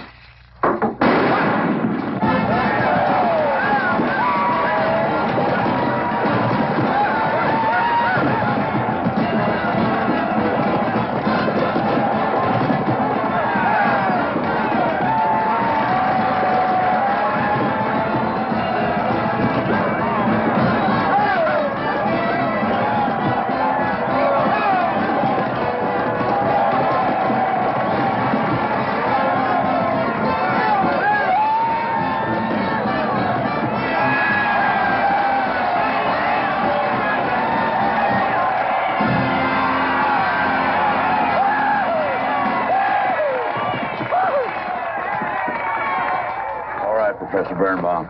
Gentlemen. Sheriff, here's your horse. Come on, get them all lined up. Come here, King. Now, boys, you all know the rules. It's twice around the inside, once around the outside.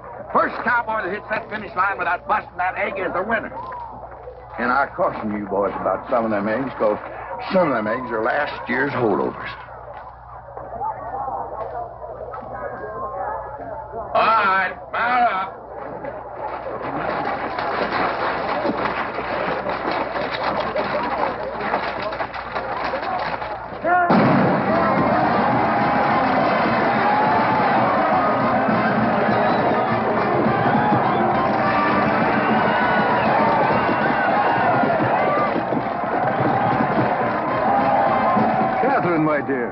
You seem to be enjoying yourself. Oh, yes.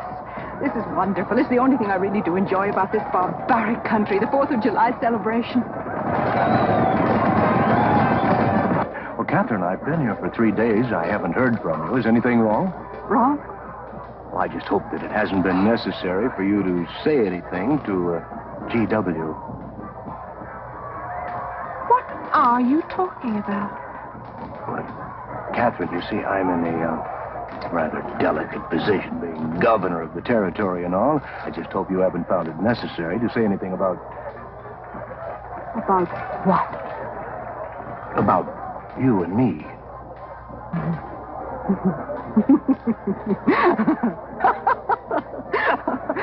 Why, you pompous windbag. Do you think that you're the only man who's ever tried to play patty fingers with me? Who's ever tried to lure me into the moonlight? Well, no, but I... Well, I'm a big girl and I can take care of myself. My husband knows it. I can assure you, Governor, that your reputation is untarnished. Now get out of my way.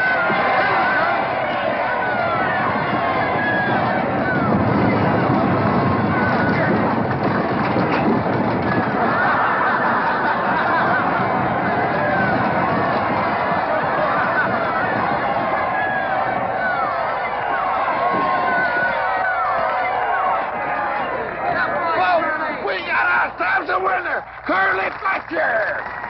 Muzzles up, Curly! Give me the egg.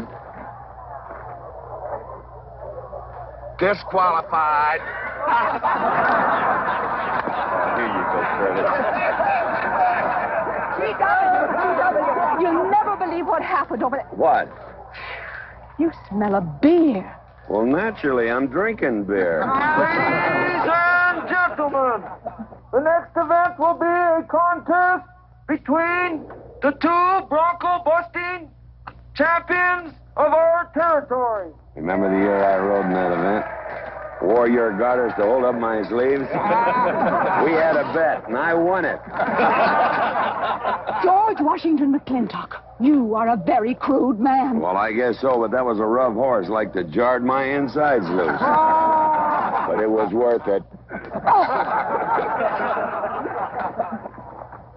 Free beer!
So, nothing busted but my pride.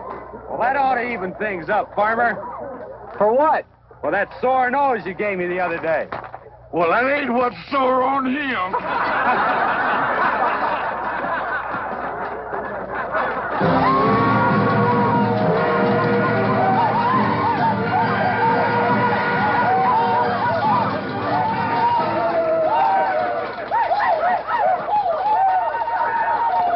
The closing event is the top pony race. The finish line is at the barbecue. So start meandering. Come on. Now, what is that, false courage? Why, you know a Douglas doesn't ever use a thing like that. I want you to get on that horse, get out in front, and stay out in front. I'll be out front, Dad. All the way. Good boy. Now remember, stay out in front. That Agamemnon's a good horse.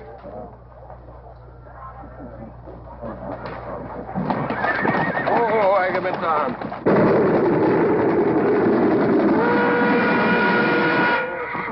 party and she's already gone. Oh, boy.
God doggone it, I'm a real bullet.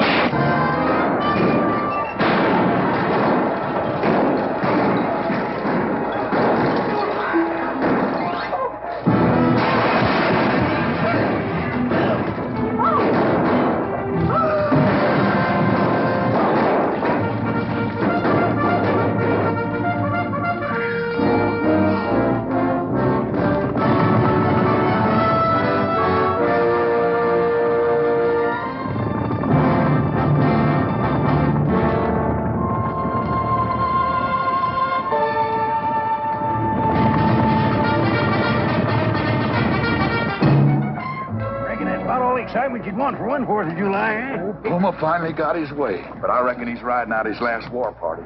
He won't get very far. But one thing still has me puzzled. Where did they get the guns? I was wondering the same thing. My kidney's been bothering me. Funny? GW!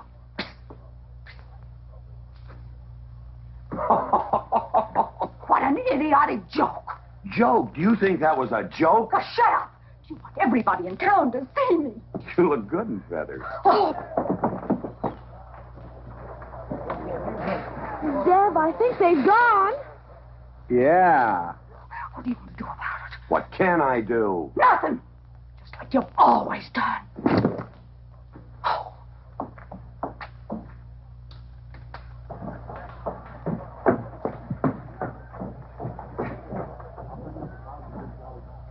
How long, GW? How long what? Cat, she's been riding herd on you for 2 years now. I'm a peaceable man. But my father used to say, you raise your voice, it doesn't do any good. It's time to raise your hand. Well, I've been planning to do something about it. I'll have another talk with her. Talk to her? Talk to her? Talking won't do any good. Becky, have you seen your... What's been happening around here? You've got hay all over you. Been some mighty sneaky goings-on here during that raid, Mr. McLintock. Who was it said only a trollop could kiss a man before they were formally engaged? Oh, but we are engaged, sir. You are?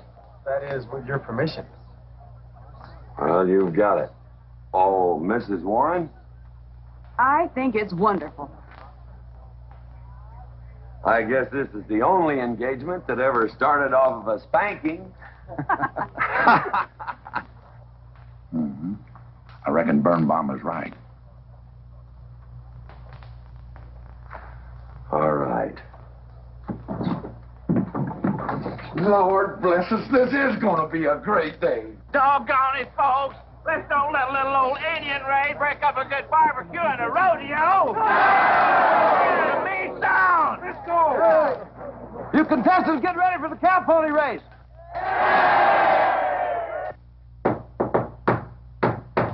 Who is it? It's me. Let me in. Not now. Are you insane? I want to talk to you. It'll have to wait. I've taken all I'm going to take from you. You are insane. You are going to tell me why you packed up, picked up, and walked out on me. 2 years ago, you remember, you came home from Denver with lipstick all over your...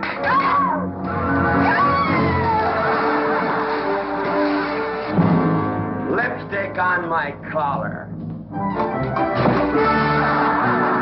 I've got the shirt to prove it. Who cares? Why, you fake.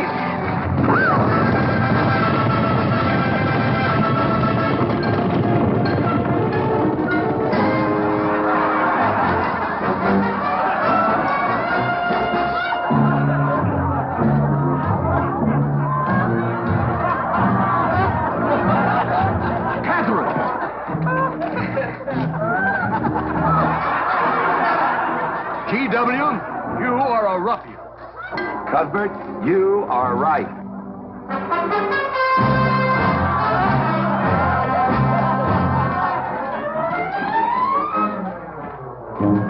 Well, what kind of a family is that? The best. And danger, son. Who won the race? Who cares, Hagar? History's being made.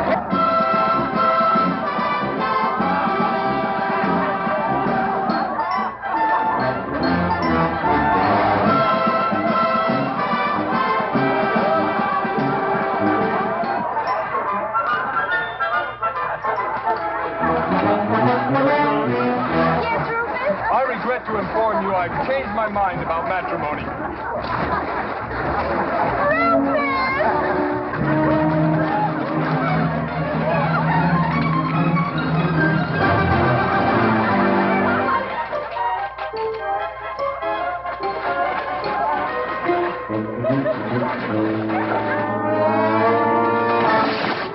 Hey, Mrs. McLintock!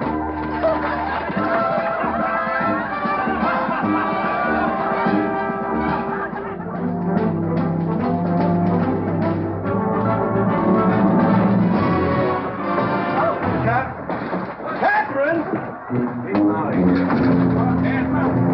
Everybody out!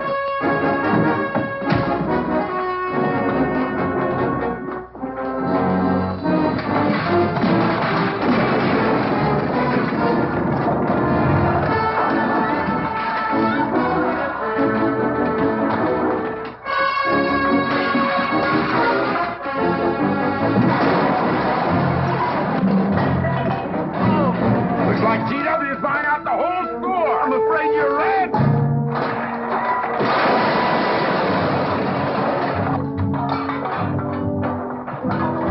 Clammy family! Clammy family!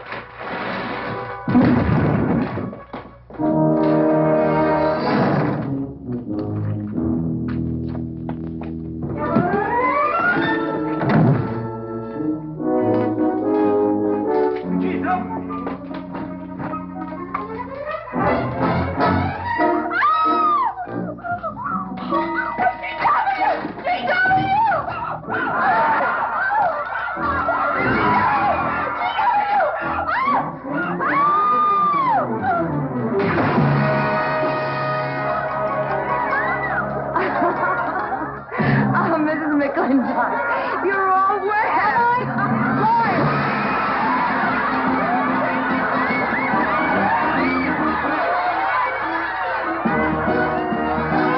Wrong woman, T.W. Oh, pardon me.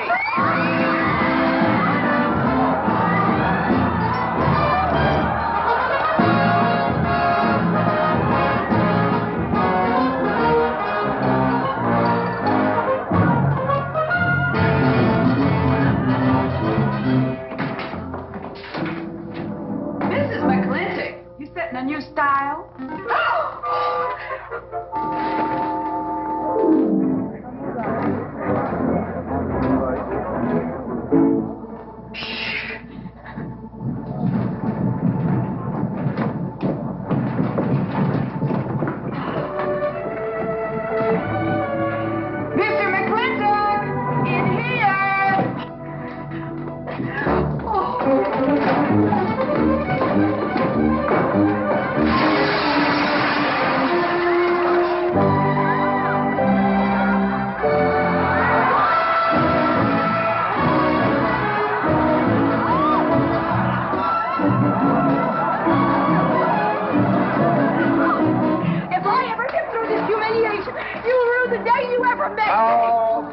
You can fight all you want. It won't do you any good. You've been digging those burrs into me for 2 years. Now you're going to get your comeuppance.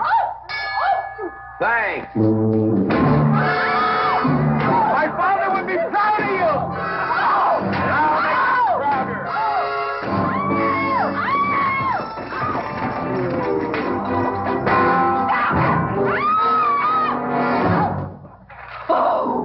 Keep it. You may need it. Now get your divorce. Home. Don't spare the horse. Home. You heard me. Don't think you're going to get rid of me that easy. Yeah.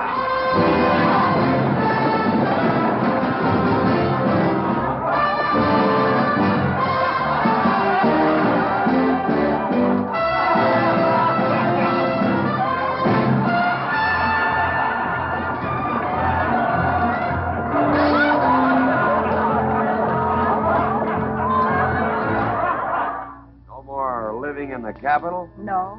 No more Newport in season? Nope. No more dancing at the governor's ball? No, GW. Happy day.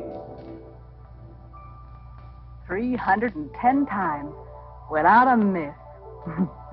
That's a record.